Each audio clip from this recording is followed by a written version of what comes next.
มีมองมนเกิดมาเป็นคนสมบูรณ์ดับหายเพียงร่างกายไว้ชีวาแต่กุศลผลกรรมทำมาย่อมแปลงค่ากลายเป็นทุนส่งผลให้ทุกคนเวียนวนไม่สูญ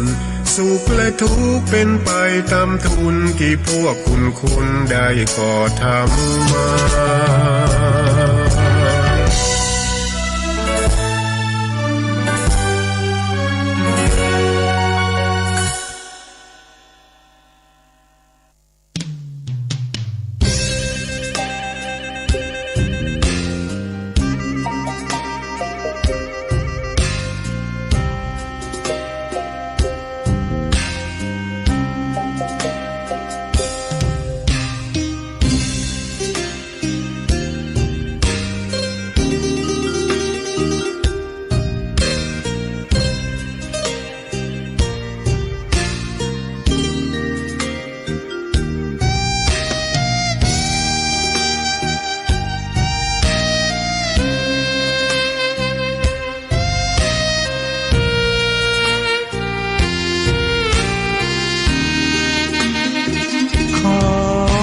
ตำนา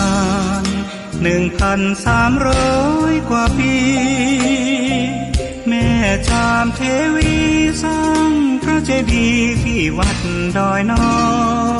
ยพร้อมเจดีย์โค้งอีกองค์เคียงคู่อยู่ดอยสลับก้อนหินใหญ่น้อยร้อยเรียงหน้าอัศจรรย์พระธาตุสีทองแงนมองฝูงพึ่งทำรังช่างมีมนต์ขลังพลังศักดิ์สิทธิ์บนนั้นกล่าวคำไหว้สากราบสักการะคนลุกขนชันสัมผัสถึงสายสัมพันธ์คงเป็นลูกหลานเคยร่วมสร้างบุญวัดดอยน้อยอยู่กลางยอดดอยโรยต่ออำเภอดอยเหล่าเขตติดต่อป่าสางลำพูนเดินทางปลอดภัยจากเชียงใหม่หรือสายลำพูนยินดีต้อนรับนักบุญมาร่วมสร้างทานบารมีตี3 ตี 4เปิดสถานีฟังตุลุงยองนักเทศเสียงทองชื่อเสียงดังก้องทั่วฟ้าธานีตัวจริงเสียงจริงวัดดอยน้อยแม่ตามเทวีต้อนรับญาติโยมที่มีจิตศรัทธามาร่วมสร้างบุญ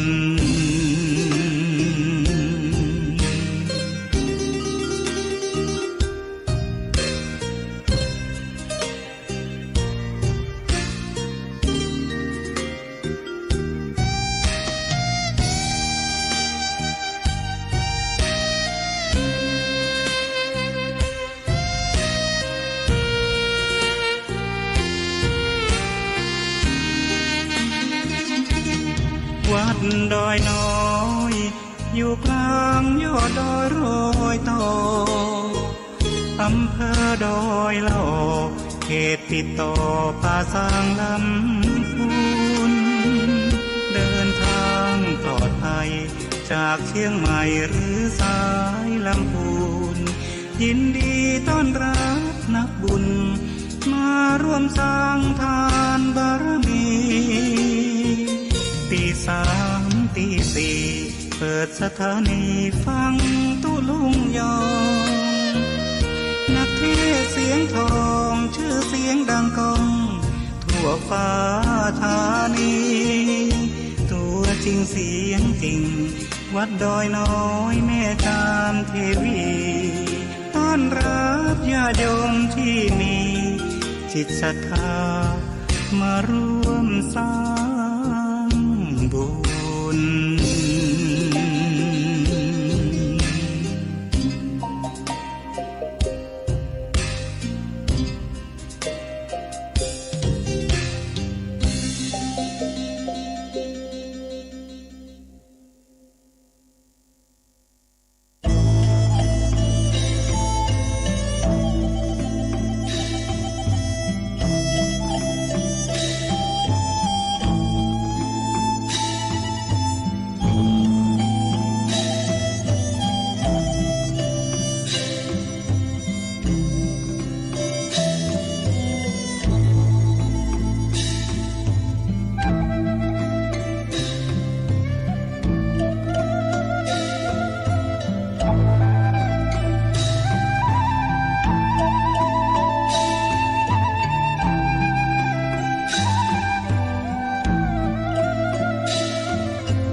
ดีตจะหมดจดอนาคตจะสดใสต้องแก้ไขที่ปัจจุบันตื่นเจ้าขึ้นมายิ้มแย้มแจ่มใสทุกโศกโรคภัยหายไปหมดสิ้นขอความนอบน้อมแด่พระรัตนตรัยอันมีพระพุทธพระธรรมพระสงฆ์เป็นสรณะที่พึ่งกราบแนบไต่ไหวสาถวายความเคารพมายังครูบาอาจารย์พระมหาเถรานุเถระท่านเจ้าคณะพระสังฆาธิการพระภิกษุสามเณรเจ้าจุโตนจุองค์กุวัดวาอารามพร้อมตึงสำนักติภักสงฆ์โดยโดยความเคารพเจริญปอนมายังบรรดาปอออกไม่ออกศรัทธาสาธุชนนักศีลนักบุญคนดีทั้งหลายเนาะบ่ว่าจะปิ้นปอหลวงแม่หลวงปอลุงแม่ป่า ปีป่าหน้าเอาศรัทธาตีนจ้องห้องวัดเฒ่าแก่หนุ่มกำใจยิงต่างหลายตื่นจืนขึ้นมาแตกตื่นมื่นตาก็เข้าสู่วันใหม่มีบุญแถมวันหนึ่งก็มาเปิดวิทยุฟังหมุนคืนมาตีรายการสัพเพเหระปกิณกะขอนลุงไก่แจ้ง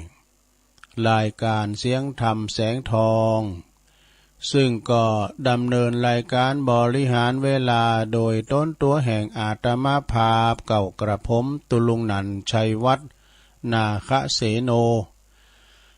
แห่งวัดพระธาตุดอยน้อยตำบลดอยหล่ออำเภอดอยหล่อจังหวัดเชียงใหม่ มาปบมาปักกัน3 คืน 3 เจ้าวันพัดวันศุกร์วันเสาร์นะเป็นภาระหน้าที่ของตุลุงที่เข้ามาดำเนินรายการเนาะนำเอาสาระอย่างต่างๆเป็นการอันมาปบมาปะกับปอออกไม่ออกศรัทธาเนาะ ปิ้นเปินในยามค่ำคืนยามดึกดื่นก่อนคืนเนี่ยนะกันว่าไผตินนอนบ่หลับก่อนไล่มาฟังเพลงโบราณตี 3ตุลุงกับเขารายการเนี่ยกะนะปิ้นกูปิ้นกีมกันไปศรัทธาญาโยมปิ้นรายการสดๆเนอะนะบ่ใจปิ้นเห็บ วันนี้ก็มาปบมาปะกันในวันเสาร์นะวันเสาร์ก็คือวันนี้จะมีกิจกรรมเนาะแต่ก่อนอื่นนี่ก็จะมีการสวดมนต์ในเบื้องต้นก่อนที่ตุลุงจะได้เอ่ยแปดดังสถานีวิทยุที่เปิ้นมีบุญต่อโสตประสาทหูเฮาเนาะสูงจ้องถึงบ้านถึงจ้องแต่ละคืนเดี๋ยวก็ประกาศถึงเปิ้นเด้อนะเอาละตอนนี้ไปบ่หือเป็นการเสียเวลานักไปกว่านี้ตุลุงก็จะได้นำศรัทธาสวดมนต์กล่อมกันเด้อเป็นเบื้องต้นนะ ตื่นกันมาแล้วเนาะแต่ไปลุกเดินลงมันเจ้าอยู่เนาะนอนไหวในจิตในใจเอาเนลงเด้อไหวในจิตในใจเอา เอาพร้อมแล้วกราบ1กราบ2กราบ3ว่าพร้อมกันไปเลยอิมินาสการเรนะพุทธังอภิปูชยามะอิมินาสการเรนะธัมมังอภิปูชยามะอิมินาสการเลนะสังฆังอภิปูชยามะอะระหังสัมมาสัมพุทโธภะคะวาพุทธังภะคะวันตังอภิวาเทมิสวากขาโตภะคะวะตาธัมโมธัมมังนัมสสามิ สุปฏิปันโนภะคะวะโตสาวกสังโฆสังฆังนะมามินะโมตัสสะภะคะวะโตอะระหะโตสัมมาสัมพุทธัสสะนะโมตัสสะภะคะวะโตอะระหะโตสัมมาสัมพุทธัสสะนะโมตัสสะภะคะวะโตอะระหะโตสัมมาสัมพุทธัสสะอิติปิโสภะคะวะอะระหังสัมมาสัมพุทโธวิจาจารณะสัมปันโนสุขโตโลกวิทูอนุตตโลปุริสตัมมัสสาลทิสัทธาเทวมนุสสานังพุทโธภะคะวะติสวากขาโตภะคะวะตาธัมโมสันติติโกอากาลิโกเอหิปัสสิโกโอปันนยิโกปัจจัตตังเวทิตาโปวินโยเหติสุปฏิปันโนภะคะวะโตสาวกสังโฆอุจจุปฏิปันโนภะคะวะโตสาวกสังโฆญาญาปฏิปันโนภะคะวะโตสาวกสังโฆ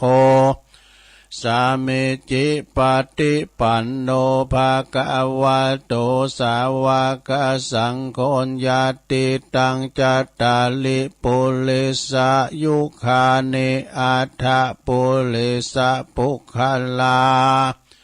เอสะภะคะวะโตสาวกสังโฆอะหุนายโยปะหุนายโยตักขินายโยอัญจลิกาลนิโย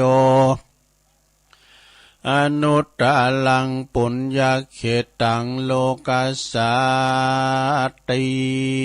จะยันโตโพธิยามุเลสักกายานังนันทิวัตโนเอวังตวังวิจัยโย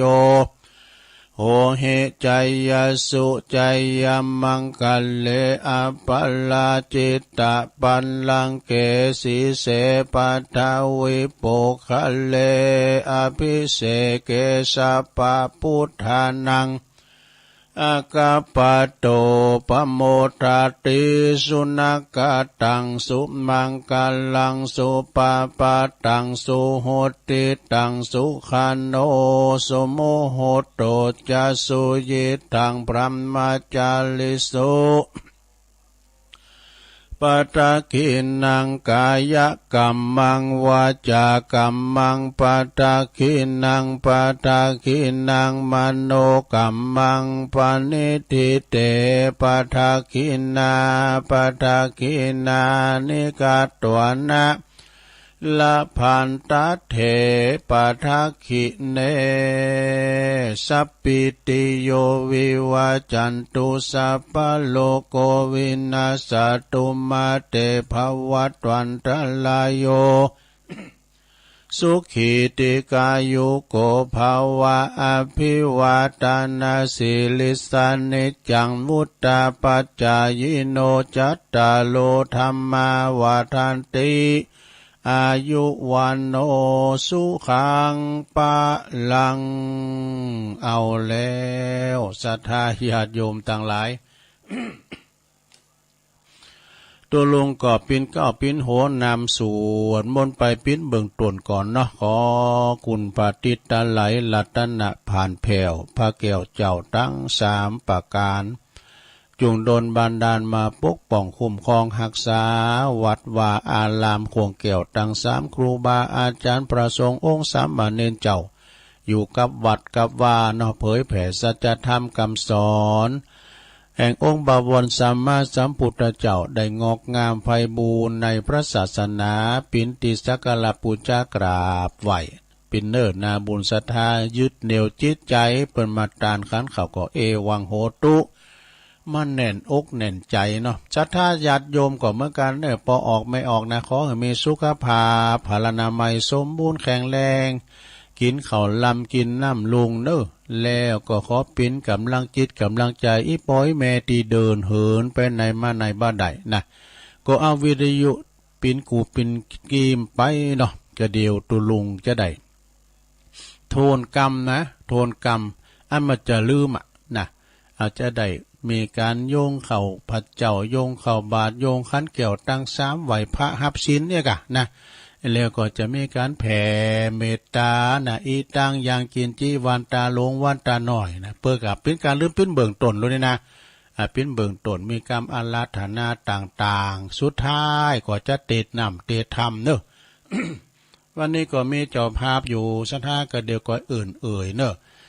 ศรัทธาที่เป็นจริงเป็นเจ้าภาพ ต่อไปจะไปตังสถานีวิทยุกันเนอะสถานีที่เปิ้นมีบุญตรวจสดประสาทหูเฮาเจ้าขาดตั้งหลายหับสัญญาณจงเวลาตั้งแต่ตี3ถึง5 โมงก็ขอขอบคุณสถานีวิทยุคลื่นธรรมะคลื่นพระพุทธศาส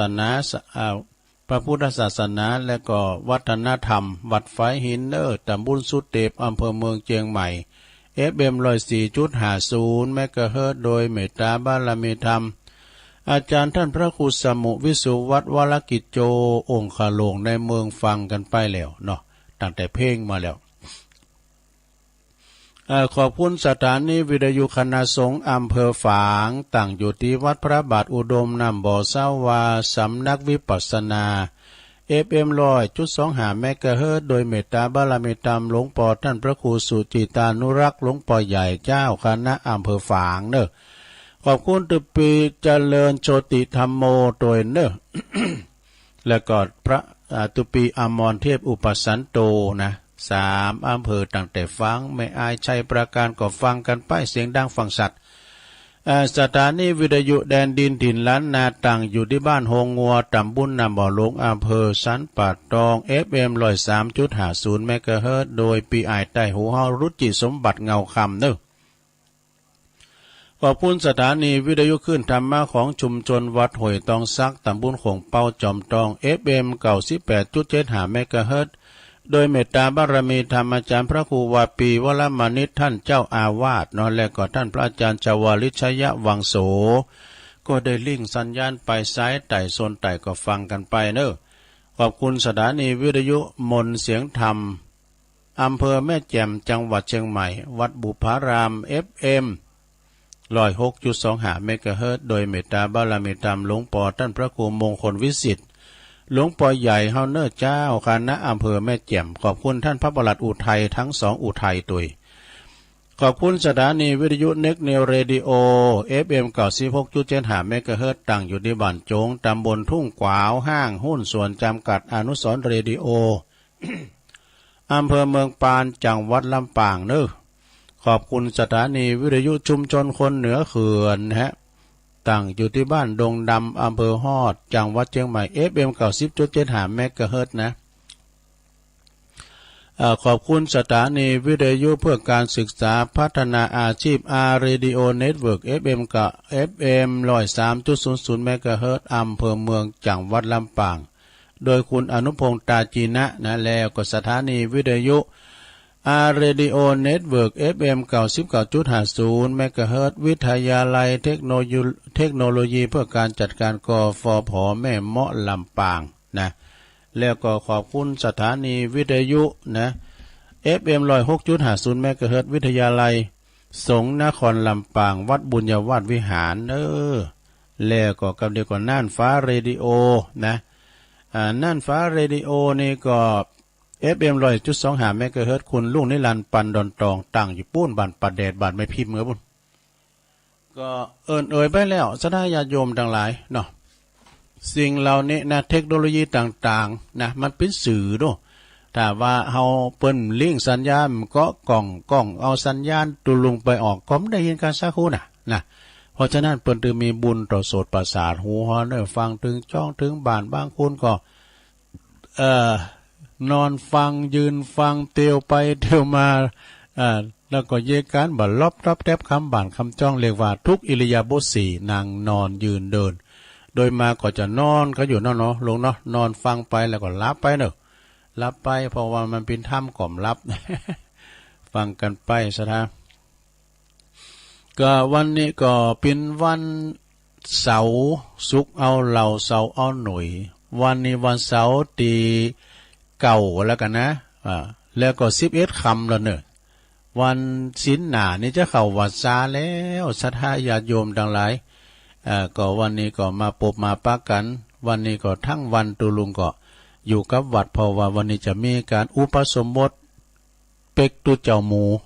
10 ตุนกันในวันนี้นะมีกิจกรรมวันขำควรจะเป็กตุนะตอนบ่ายก็ฮะเนาะ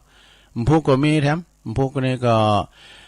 อาจารย์ท่านพระครูกัลยาณปราโมทนะเปิดก็จะเอาลูกศิษย์ลูกหามาเป็กทั้ง2 ตุนวันติดวันเสาร์วันติดเนาะมีกิจกรรมที่วัดนะเอาแล้วเนาะศรัทธาญาติโยมตอนนี้ไปเปิดอันว่าบ่หือเป็นการเสเวลาหนักไปกว่านี้เนาะตุลุงก็จะได้นำสู่นำอันนี้ก็หำจะสวดแหละเปิ้นเป็นการที่ว่า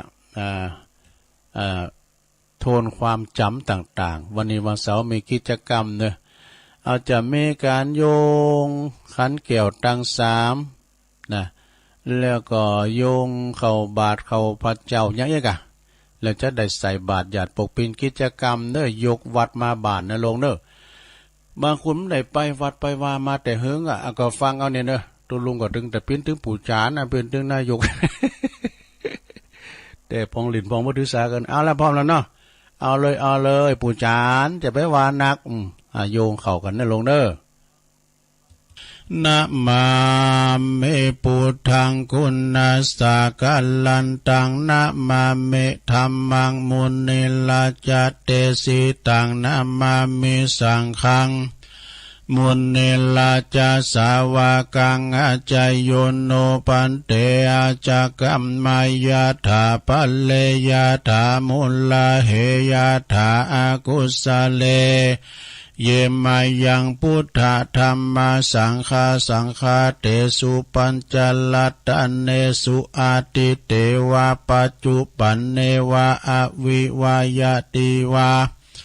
ละโหวากาเยนาวาวาจายาวามานัสสวะปะมะตังวาอากาละวังวาอากาสิมหาติสวายาตาธัมมัง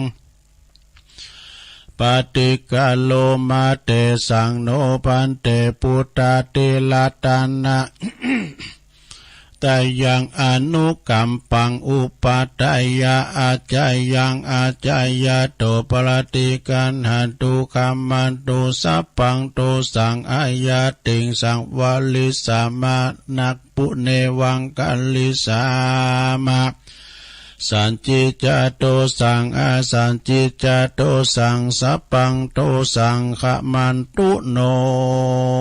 เอาแล้วไปอย่างนึงแล้วลงเอ้ย ต่อไปก็สุมาเข้าพิขาหารเนอลงเนอนะมาเมตุปาบุภาลาจาตาเนโอตานาปิกาหาลาตาเนสหปาลิวาลาตาเนวัลาตาคินาเยกายะตัวเลวาจิตัวเลมโนตัวเลสันจิจาปมาเตนาวาอาสันจิจาปมาเตนาวากายะกัมเมนาวาวจิกัมเมนาวามโนกัมเมนาวาอาติตาโตสังปัจจุปันนะโตสังสัพพังโตสังขมันตุโนตุติยัมปิตติยัมปินะมาเม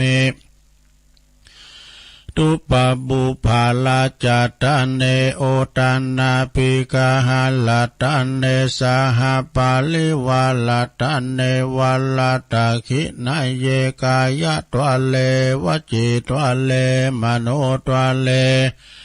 สันจิจาปัมมะเตนาวาอาสันจิจาปัมมะเตนาวากายกรรมเมนาวาวาจิกรรมเมนาวามโนกรรมเมนาวาอาติตาโตสังปัจจุปันนโตสังสัพพังโตสังฆามันตุโน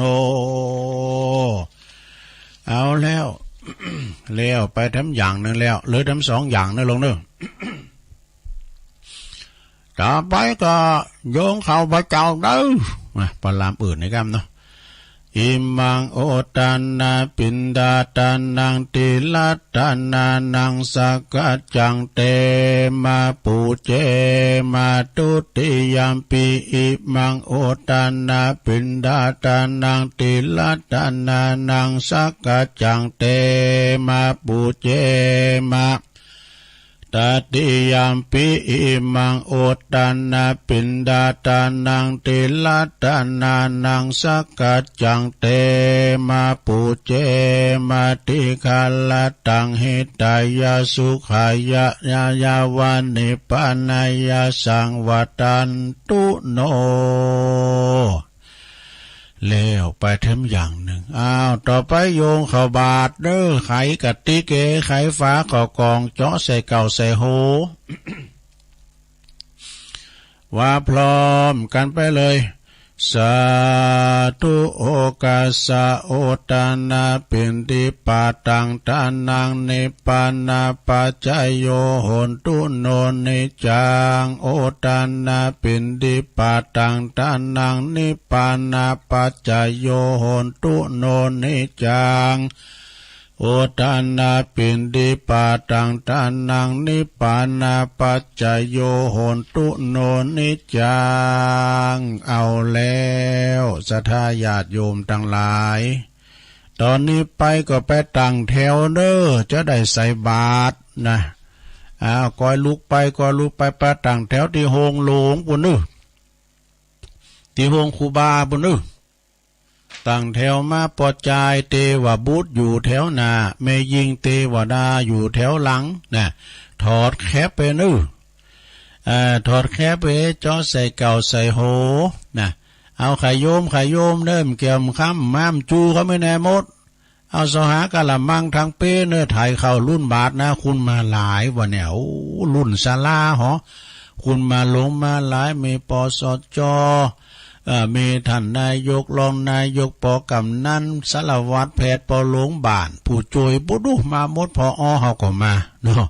กันมากันหลวงกันหลายก่อนนางระยะห่างพอสมควรเนื่อจะไปไก่กันลำไปใส่แมสเทดูเพื่อความปลอดภัยนะใส่แมสอย่าประมาทกาดอย่าตกนะกินจ้อนห้อนกาไปใจยังไงกินห้อนจ้อนกลางล้างมือเด้อเอาละตอนนี้ดูลุงทาเขาเดินแล้วนึก้อยเยาะก้อยหยองในโลนในก้อยใส่จะไปเอามือเล่นถูกบาทน่าจะไปอู่การเงียบนะครับพระครูอุ่นลำเปิงในจิตในใจในโหจอใส่เก่าใส่โหลำเปิงว่าข้าวของข้าพระเจ้าขาวดังดอกบัวยกขึ้นเหนือหัวถวายแด่พระสงฆ์จิตใจจำนงตรงต่อพระนิพพานขอให้ถึงเมืองแก้วขอให้แคล้วบ่วงมารขอให้ทันศาสนาของพระศรีอานในอนาคตการโน้นเทินนี่ก้อยเยาะก้อยหยองใส่ในโลงเนอโอ้ยเข้ารุ่นบาทที่แบบที่ตุปทาแบบขยมถ่ายเข้าออกบาทเนาะสุขโหมะไปใจนะลงนึสุขโหมะจึงได้ขอบโคมดสุขโหมิได้คนเดียวสุขโหมดได้สักอย่างในเมื่อว่าเปิ้นตักบาทกันไปปินตีเรียบร้อยตอนนี้ครูบาอาจารย์ก็เข้ามาสู่ในวิหารศาลาปินตีเรียบร้อยนะนางแตนแก้วอาจทรงปินตีเรียบร้อยสถานก็เตียวกันเข้ามานางแตดไผแตดมันจะเป็นนางพิตีแล้วมันปัดสลุงกันก็อย่างอ้าเนาะอันนี้มันจะสลุงกู้โลนี่นางพิตีนะ ล้างแล้วเรียบร้อยตอนนี้ไปเงียบเน้อเขาจะเริ่มกิจกรรมแล้วนะเขาจะเริ่มกิจกรรมแล้วจะได้เอาศีลนะเนาะก่อนที่จะได้เอาศีลนั้นก็ขอวันนี้ขอเชิญปอกำนันเนาะปอกำนันเฮาได้มาจุดธูปเทียนปูชาพระรัตนตรัยนะทุกท่านทั้งหลายเงียบเน้อตอนนี้จะเริ่มแล้วเนาะพอลามจิเตียนสนุนไว้เลยนะลำดับตอนนี้ไปขอเชิญตังปอกำนันเนาะเป็นผู้ตีเป็นประธานจุดเทียนธูปปูชาพระรัตนตรัยนะทุกคนก็ปนมมือไหวเน้อไหวผู้ช่วยเกณฑ์ขันเกณฑ์ขันมังกรหาขอเกณฑ์ขันศีลทุกพอท่าไปเกณฑ์ไปเอาละเมื่อว่าเปิ้นจีถูกจีเตียนปินตีเรียบร้อยเกณฑ์ขันศีลปินตีเรียบร้อยเปิดบ้าหือเป็นการเสียเวลาปูจานเอาไปเลยปูจานด้วยมันหล่ามันควายแล้วตองเต้นเหมือนขาไฟใหม่ร้องเข่าน้อยแล้วเนาะเพื่อจะไปเยการกันอยู่ก็มีมัดหอมก้าใส่ลำไยก้าเยกะนะว่าไปเลยตอนนี้ไปเขาจะเอาศีลนลงเนอมายังพันเตติสาลันเนนะสหปัญจศีลานิยาจามะตุติยัมปิมายังพันเตติสาลันเนนะสห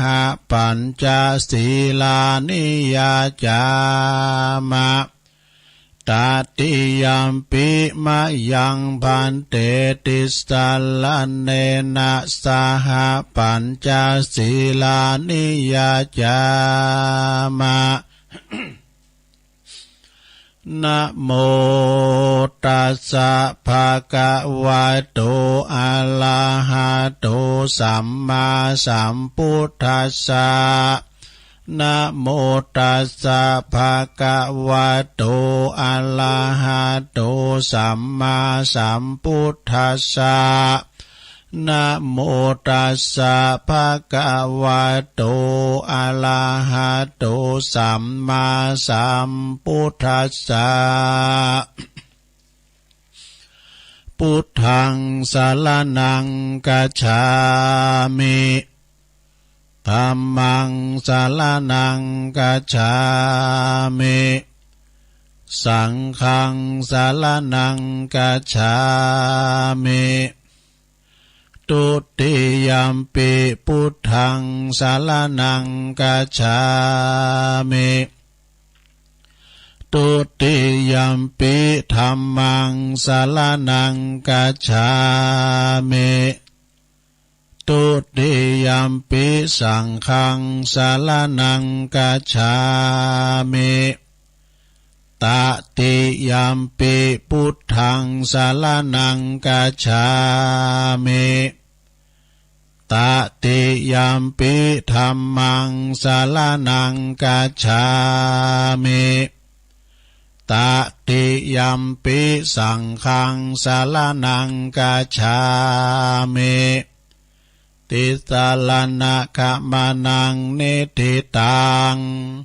ปานาติปาตาเวละมณีสิกขาปะตังสมาธิยามิอตินนาตานาเวละมณีสิกขาปะตังสมาธิยามิกาเมสุมิชาจาลาเวละมณีสิกขาปะตังสมาธิยามิมุสาวาทาเวละมณีสิกขาปะตังสมาธิยามิ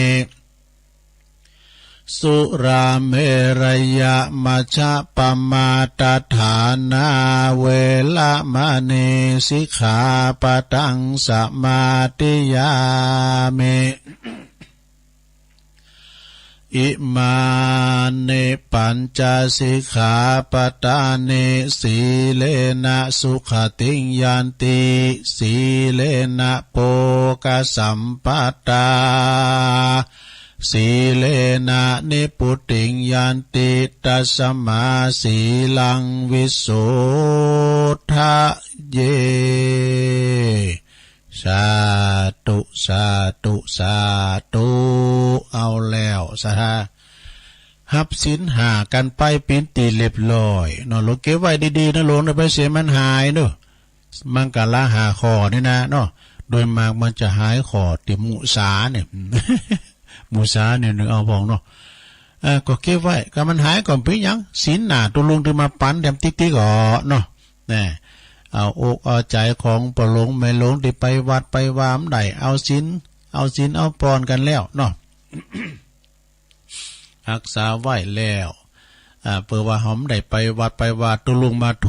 นความจำเหมือนเนอสะท่าเนอแล้วก็หับอันนี้ไม่ใช่ของหลินนะของแต้นะเรื่องสะท่าเนอของแต้นะเนาะแล้วตอนนี้ไปตุลุงก็จะได้สวดนะพญานกยุงทองสวดบทพญานกยุงทองประวัติความเป็นมาจะได้แม่น้อยกาดนัดบ้านดอนโลงเปิ้นเล่าให้ฟังล่ะปุถุในผ้านี่จานจะเอานะจานนี่มันแปลว่าหยังได้ไม่น้อยเด้อจานจะเอาเนี่ยมันตึมติดเหี้ยวสักเตอนี่อันจานจะเอาเนี่ยยื้อนะอันจานเนี่ยเปิ้นว่ายื้อกำบะเก่านะนี่ว่า จานจะเอาเนี่ยมันเขี้ยวขาดปลอดภัยก็เพราะว่าพญานกยุงทองเปิ้นจะสวดบทเนี่ยโมหับปลิตเนี่ยเด้อนะโมหับปลิตก็คือไปที่ไหนเฮาสวดบทเนี่ยเขี้ยวขาดปลอดภัยเด้อตอนนี้ไปตุลุงก็จะสวดไม่ลงว่าต้นแต้นต้องว่าเนอะตุลุงว่าจ้าก็จะปุ๊ดมันหยามว่าเวยได้อุเตตยัญจะกุมาเอกาลาจาหาลิสวันโนปัตตวิปาปาโสตังนามาสามิหาลิสวันนังปัตตวิปาปาสังตยาสกุตาวิหาเลมุติวาสังเย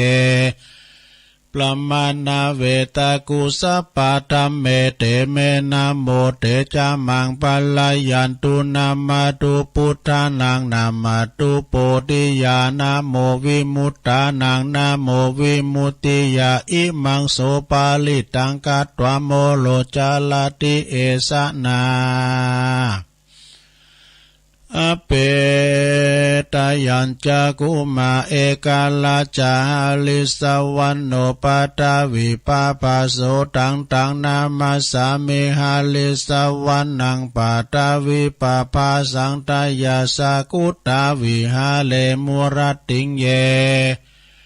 ปลมานาเวตากุสปะธัมเมเตเมนะโมเตจัมมังปาลายันตุนามาตุพุทธานังนามาตุโปติยานะโมวิมุตตานังนะโมวิมุตติยาอิมังโสปาลิตังกัตวะโมโลวาสามะกะปะยิติโมลปาลิตังเอาแล้วสวดพญานกยุงทองเขี้ยวคาดปลอดภัยนะลงเนอะไปเนื้อไปไต่ไปไก่ไปไก่ไปตังบกตังเหือตังน้ำตังหนอากาศก็ขอเดินทางเขี้ยวคาดปลอดภัยทุกตารางกิโลเมตรของการเดินทางเหมือนกับพญานกยุงทองเขี้ยวคาดปลอดภัยเนอะอยู่กำจูปูจากันไปนะลำดับตอนนี้ไปอย่างแท้ไหนโอ้ก็โยงกุลหลงอ่ะก้าเนาะเขามาโยงกุลหลงกุลโลมแล้วเขาก็จะมาสเปสตากันเนาะวันนี้จะมีตามบ้านตามเมืองล้านนาเขาจะมีอีตังอย่างกินจีวันตาหลงวันตาหน่อยเอามันครบสูตรไปเลยเนาะ เดี๋ยวชัยวัดจัดให้โยงกุลโลมกันเด้อสานตุนสานดูข้าขอยกมือ10 นิ้วขึ้นตั้งวางกิ้วไก่เกาเกษาขอนามาสาการไว้สากุลปิตา21กุลมันดาพระมันดา12กุลแม่โพศพ39กุลพระพุทธเจ้ามี56กุลพระธรรมเจ้ามี38กุลพระสังฆเจ้ามี14กุลอาจารย์มี10กุลกรรมฐาน8กุลไฟมี6กุลลมมี7กุลแม่ธรณี21กุลพระแม่น้ำคงคา12 กุลอักขันละ33กุลศีล5มี11กุลศีล8มี12กุลศีล10มี21กุลจตุปัลลิสุทธศีลมี27กุลอรหันตาคือมรรคสี่ผลสี่นิพพาน1รวมเป็นเก้ากุลอาสาสะปัสสะสะนิสาวาสะอาสากุลภาวิหาร84,000ปันลังกุลพระมหาเจติยาเจ้า84,000ดวงผู้คาต่างหลายก็ขออาราธนาคุณพระคุณเจ้าต่างหลายเหล่านี้จงมาเป็นสร้อยประดับสำหรับกายอันพระเสริฐเมื่อผู้คาตั้งหลายจักดับจิตเสียงชีวิตนาสังขารเปียใดเดือนใดวันใดยามใดคืนใดดังอันก็ดีผู้ข้าขออาราธนาคุณพระคุณเจ้าตั้งหลายจงมาเปิดประตูพระนิพพานคือว่าเวียงแก้วแก่เวียงแก้วแก่ผู้ข้าตั้งหลายแด่เดินนิพพานาปัจจายโยโหนตุนนนิจังนิพพานังปาละมังสุขังเอาแล้วลงเอ้ยเลี้ยวไปแถมอย่างหนึ่งแล้วนะศรัทธาญาติโยมเป็นการไหว้กุลโลมเนอะจะมีทุกวันเสาร์นะเมื่อว่าไหว้กุลโลมแล้วตอนนี้ไปก็เอากุลไทยเป็นภาษาไทยเขาจะแผ่เมตตาเนอะลงเนอะแผ่เมตตากับตัวเองก่อน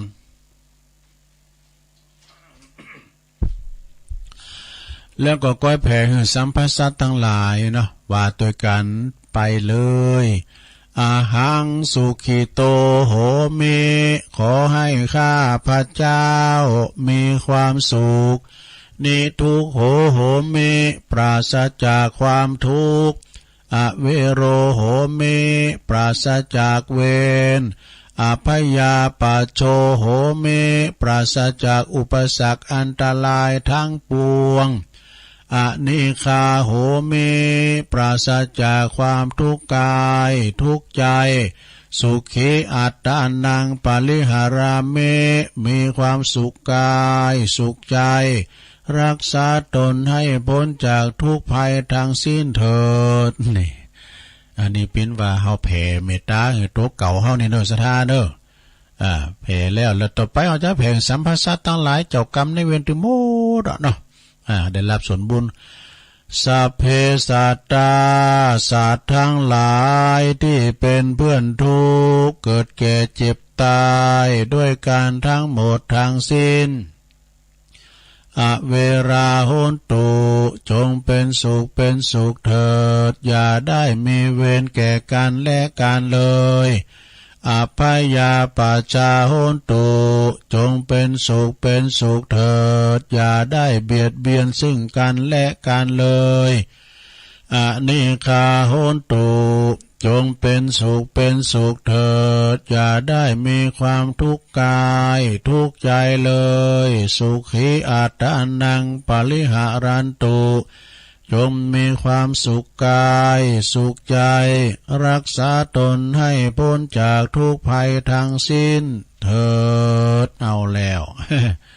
อันนี้ก็แผ่เมตตาเป็นคำไทยนะศรัทธาญาติโยม ต่อไปก็ว่าเป็นไทยเป็นคำกลอนแดมกำเนอะนะเอามันครบสูตรนะลงเนอะข้าพระเจ้าขอตั้งจิตอุทิศผลบุญกุศลนี้ไปให้ไพศาลถึงบิดามารดาครูอาจารย์ทั้งลูกหลานญาติมิตรสนิทกันคนเคยรักเคยชังแต่ครั้งไหนขอให้ได้กุศลผลของฉันทั้งเจ้ากรรมนายเวรเทพเทวันขอให้ท่านได้กุศลผลนี้เถิดสัพพสัตว์ทุกตัวหน้าเทพารักษ์จงประจักษ์ในกุศลผลนี้นะขอให้ท่านประสบสุขทุกเวลา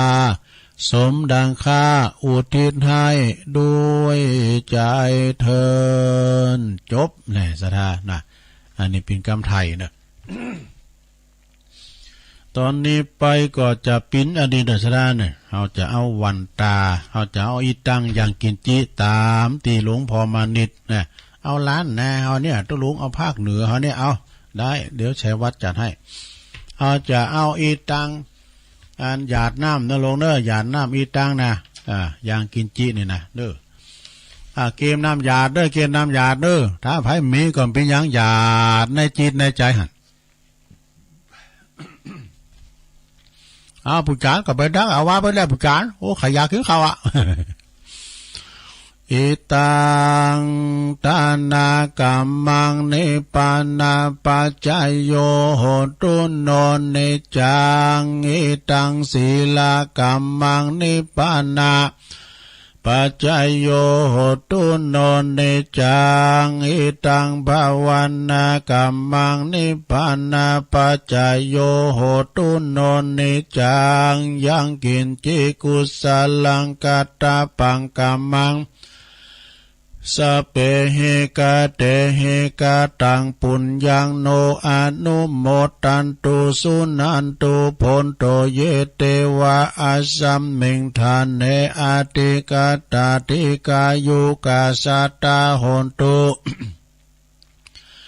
สัพพสัตตะนังสุขีอัตตะนังปาลิหาลันตุมาตาปิตาสุขิตาโหนตุตุขาปะมุนจันตุสัพเพยติกาสุขิตาโหนตุตุขาปะมุนจันตุสัพเพอัญญาติกาสุขิตาโหนตุตุขาปะมุนจันตุสัพเพปิสาสัพเพยคาสัพเพเปตาสุขิตาโหนตุตุขาปะมุนจันตุสัพเพนาคาตาสุขิตาโหนตุตุขาปะมุนจันตุสัพเพเทวาสุขิตาโหนตุตุขาปะมุนจันตุสัพเพอาจาริยุปัจจายา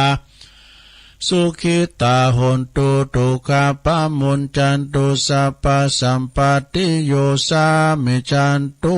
โวเอาแล้วต่อไปนางคูเผาเนอสูมา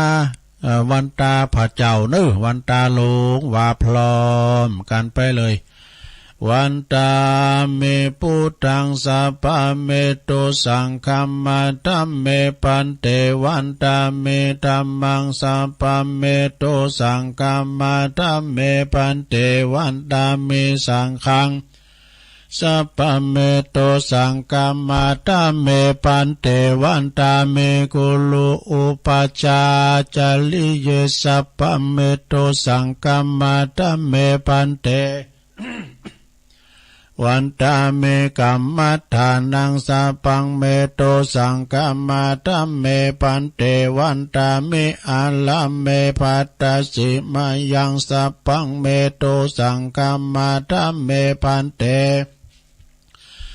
วันตามิเจติยังสัพพังสัพพทานเนสุมปลันตินติตาสัลลิลาธาตุมหาโพธิงพุทธาลูปังสักกัลลังสัตตานาคัลโลเก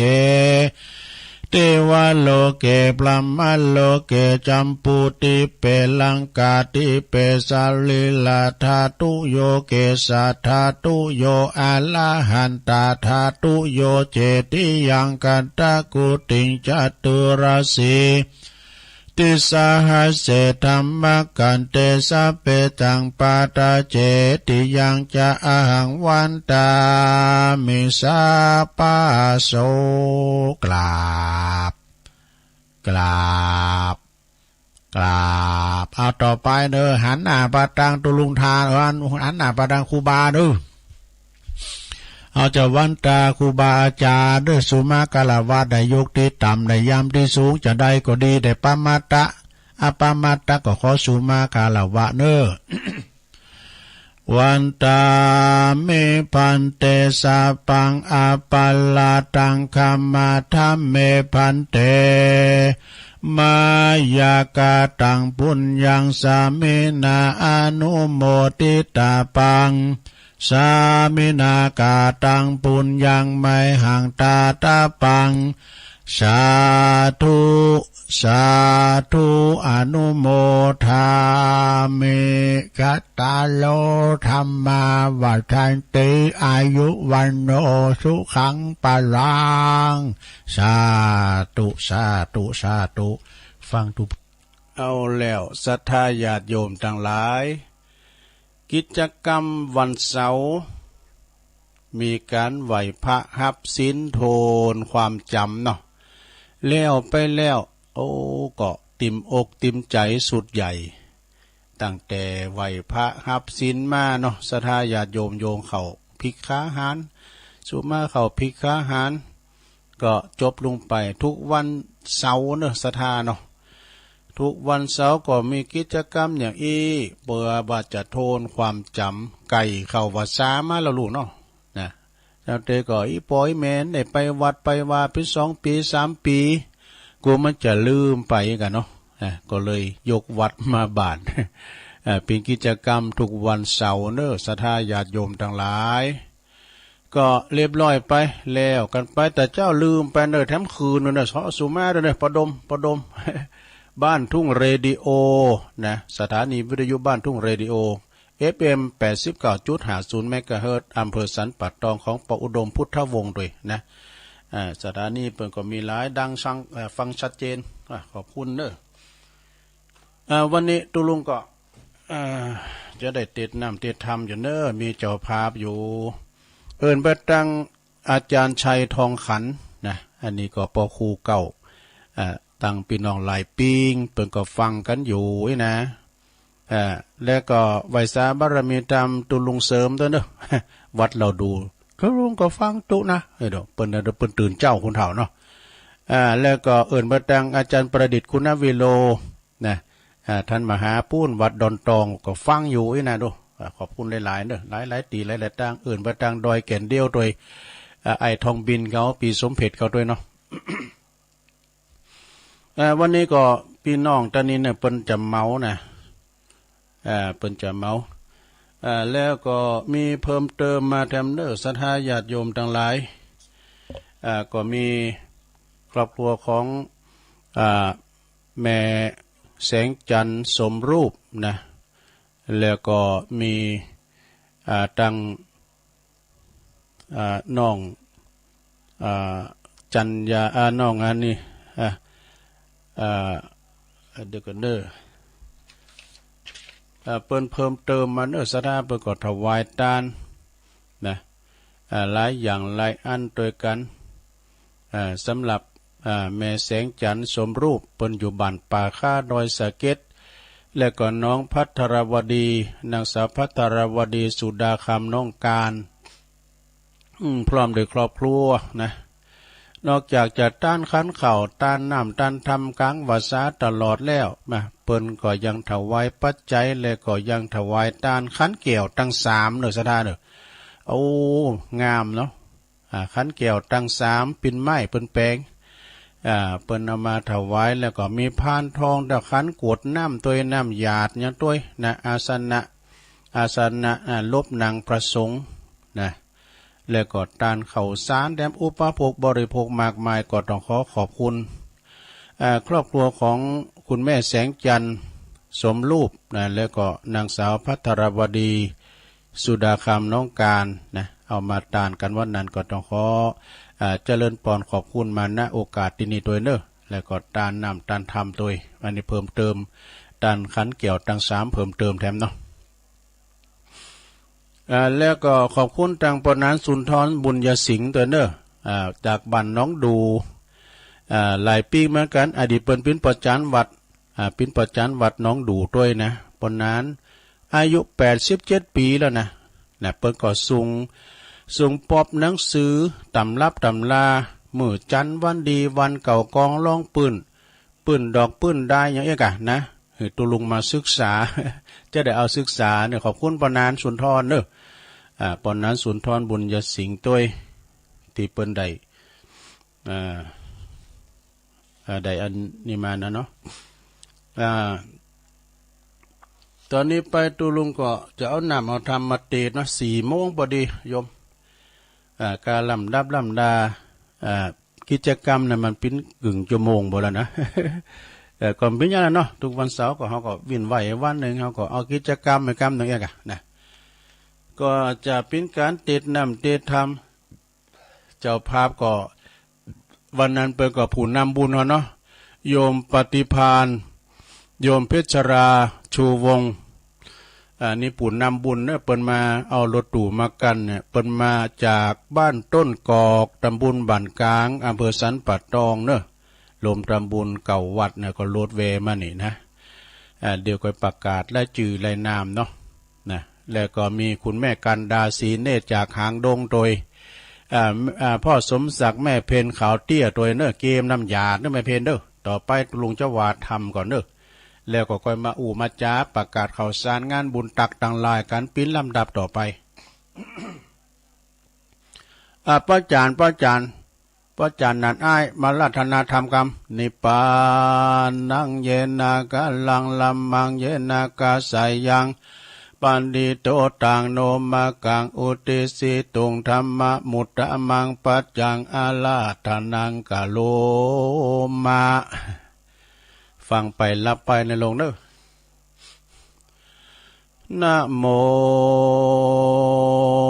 ตัสสะภะคะวะโตอะระหะโตสัมมาสัมพุทธัสสะ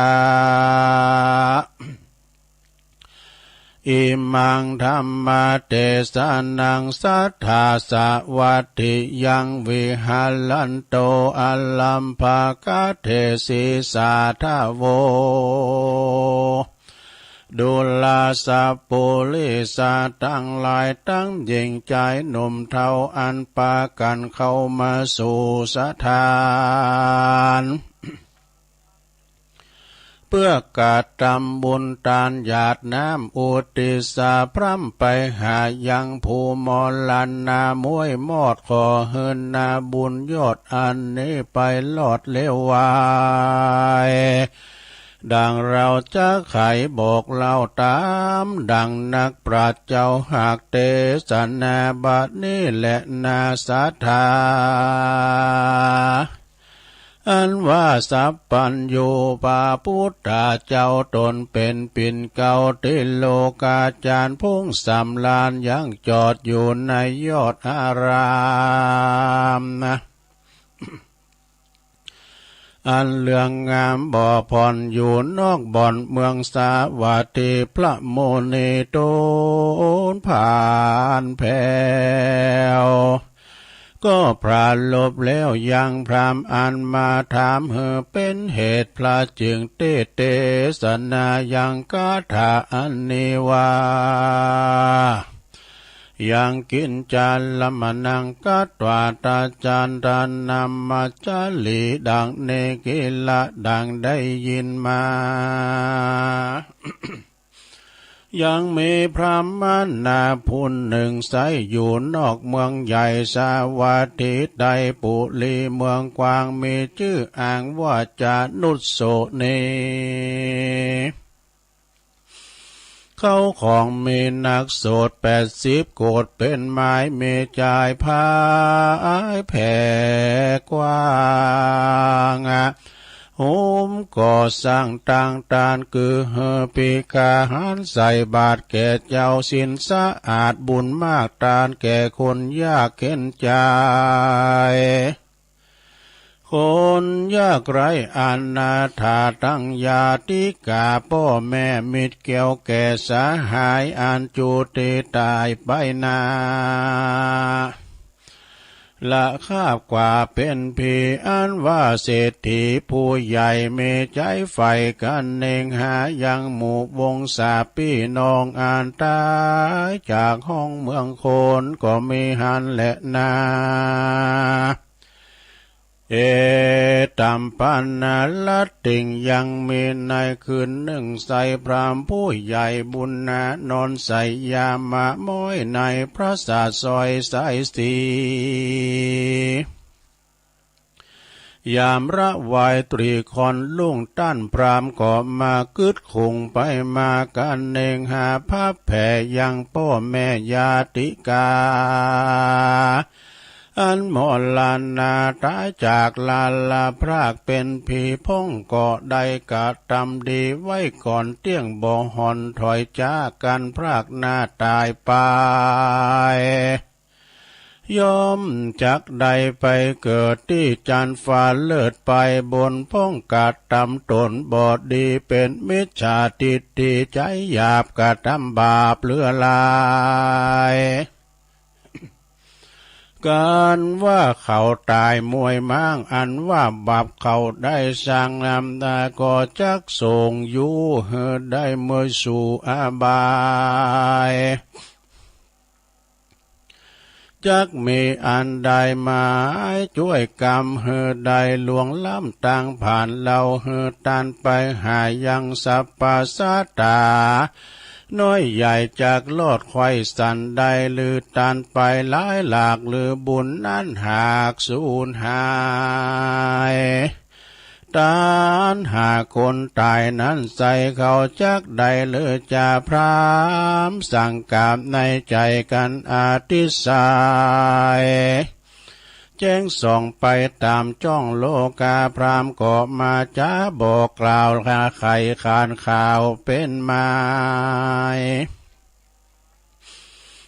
คนยิงใจฆ่าใจหาดอกไม้ดวงบานพร้อมตังพิกาหารข้าวน้ำวัตถุพร่ำปัจจัย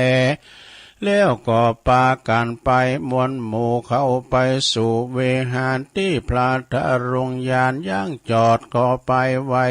พระตนยอดสามตีแล้วก็ถามพระโมเนย่อซอยด้วยกำจื้นจ้อยปิยากาว่าพันเตภากาวาข้าแด่พระพุทธเจ้าข้าเนเล่าสังกาว่าสาเปสัตตามวลหมู่อันตายไปสู่โลกนาจุมปู่ป่าวงศากาตำบุญไปหาผู้มวยมอดบุญจากลอดสันใดลือตานไปนั่นลาวได้สูญเปล่าดอมใดบุญนั้นหายกว่าจอยขอ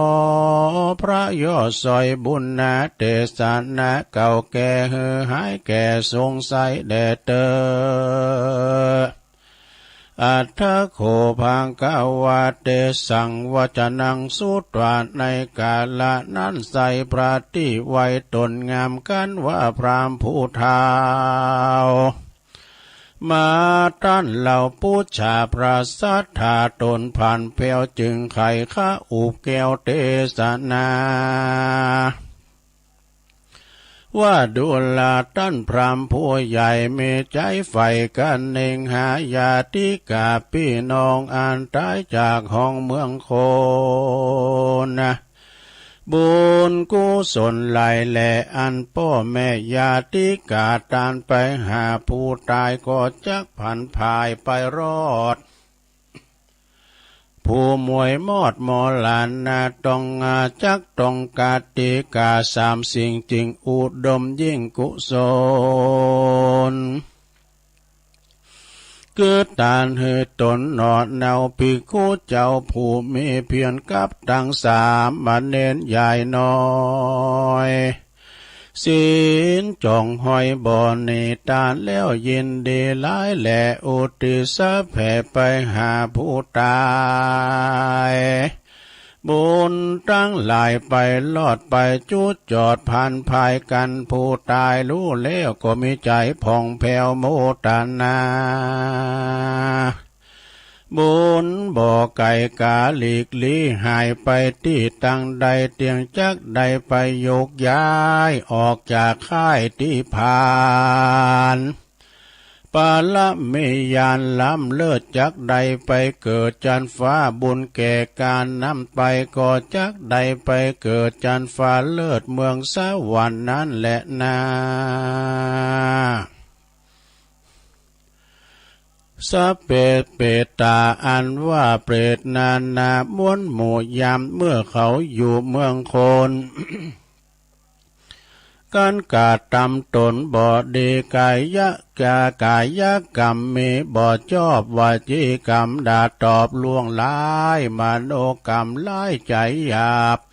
ใจบาปบ่สุภาพตามธรรมบ่เมสินจำกับตน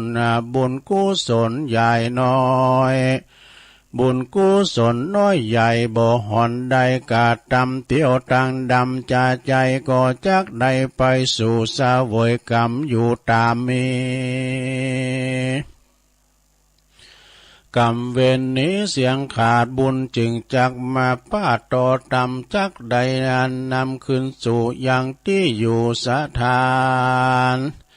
ได้สำลานจื่นจอยบอดตำก้อยเครื่องขีของใดดีม้วนหมู่อันมีอยู่โลกา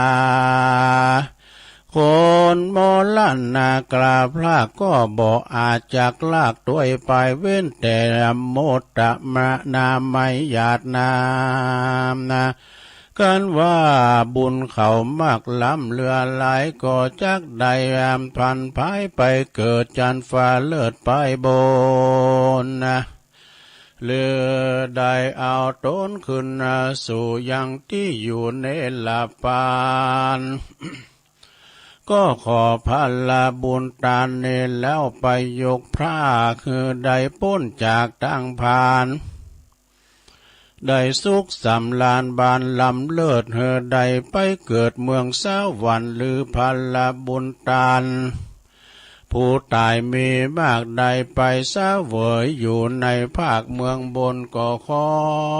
บุญกุศลนี้แล้วไปเติมเข้าจุโนน ได้ได้พ้นจากสุขได้เป็นได้ปันปุ่นเลิศแล้วในพระศาสตร์แก้วเนลาปานบ่อยาจะและนาเนติตาขียาอันเก่าอย่างอ่านนี้ส่งตานไปหาคนที่ล่วงลับดับขันก็บังกรมสมเรศเด็จแล้วเท่านี้ก่อนแลสาธุสาธุสาธุจบลงไปลงเอ้ยรับไปเห็นแล้วก้ารับละหูกันนี่เอาปีบกันนี่ ก็ขอประกาศรายชื่อที่เปิ่นปิ้นเจ้าภาพเนาะก็มีแม่แสงจันทร์สมรูปนะพร้อมกับลูกหลานเปิ่นตาลขันเกี่ยวตังสามตาลตีกวดน้ำหยาดนะตาลอาสนะตีนลบหนังของพระสงฆ์ข่าวสารการไหลกระสอบอยู่นะข่าวของอุปโภคบริโภคก็ขออนุโมทนาครับแม่แสงจันทร์สมรูปกับน้องการเดินเปิ้นอยู่ป่าข้าดอยสะเก็ดปุ่นนะเปิ้นก็มาไกลตานไปกูวัดตานเก่าวัดก็ดีนะเปิ้นก็มาฮอดถึงวัดประธาตโดยน้อยก็ต้องขอบคุณด้วยมีคุณปฏิภาณนะฮะคุณเพชรราชูวงศ์พร้อมโดยบุตรและก็บริวารนะผู้นำบุญวันนั้นเปิ้นมาลำรถตู้นั่นนะเปิ้นไปตานโอ้ลูกจากไหนมานี่ตานไหนมาเก่าบ่ได้ตานเก่าวัดไปตานที่วัดสันกวานมาแล้วโพสต์มาโดยหน่อยขอบคุณแล้วก็มีแม่ศรีวันพรหมอ้ายบ้านตุนกอกขบวนเดียวกันนะตำบลบ้านกลางสันปะตองทำบุญแถม1 ซองยินดีได้แม่ศรีวันฟังอยู่จ้ารับไปแล้วก้าอันนี้ก็นายสุภสันนี่ก็หาเนาะกันธรดีกันทรดีก็อุทิศบุญกุศลต้านน้ำต้านธรรมวันนี้ไปหาจิตตดวงวิญญาณของนายประสงค์ติบตาก็เนาะที่ลงรับขันไปก็ขอน้ำบุญกุศลไปหอดไปถึงนางขันคำนายสุภาพมงคลสายบุญเรืองอันนี้ตาลไหวภายภาคหนาตาลเนี่ยครับตัวเก่านายแก้วนางสีพันนะครับนี่ก็บันตุนกอกขบวนตู่เดียวกันนะขอบคุณอนงหลวงพันนี่ก็ตานไหวไปหนาแถม1 ซองสะด้านนายเสน่ห์นางโฉมฉายสุภาวงศ์แถม1 ซองนะขอบคุณนายธนาครนางประทุมนายเดโช นารองนะฮะ1 ซองนะขอบคุณเด้อ อันนี้กันทิราอีกฮะเนาะกันทิราอินอย่างอินติพรนี่นะ สุมาหนุวัดไปหน่อยนะบ้านตุนกอกตำบลบ้านกลางเน้อตำบลตันเตนเก่าวัด1 ซองนะสถานนายอุดมนางธนากรคำอ้าย1 ซองแล้วก็มีแม่จันหอมพรหมะตานหาเจ้ากรรมในเวร1 ซองจบสถาญาติโยมทั้งหลายนะว่ามันได้ปันปอนสักคำเนี่ยเอาปอนพร้อมกันไปเลยนะสถาเนอะเอาปอนพร้อมกันเลยได้เรานี่ทานอยู่กับเตียนอยู่กับพวกนี้ อย่าน้ำเลยแม่เพนเด้อแม่เพนเขาเตี้ยแต่แม่เพนกอตาลไปหาปออุ้ยปออุ้ยน้อยปันไม่อุ้ยเงินจินนาอินายอเนกชัยกาวินตันไปหาปอเปิ่นสอนชัยกาวินเด้ออย่าน้ำพร้อมกันมาเลยยะทาวาลิวหาปุลาปาลิปุเรนติสากะลังเอวะเมวะอิโตตินังเปตานังอุปกปติอิสิตังปฏิตังตุมหังคิปะเมวะสเมชาตุสเปปุเรนตุสังกปาจันโทปนาลโสยะถามณิโจติละโสยะถาโสยติธรรมโมจะอายังนิทัสสิโตเปตานะปูจาจักตาอุลาลาภรัญจภิกขุนามานุปัตตินังตุมเหหิปุญญังปัสสุตังอนาปกันติสัพพิติโยวิวัจจันตุสัพพะโลกโควินาสตุมาเตภวัตวันตรายโยสุขีติคายุโกภวะอภิวาตานาสีลิสานิจังวุธาปจายโนจัตตารโอธรรมาวัฏันติอายุวันโนสุขังปะลังสาธุสาธุสาธุเอาแล้วนะวันพรุ่งไม่มีเถอะ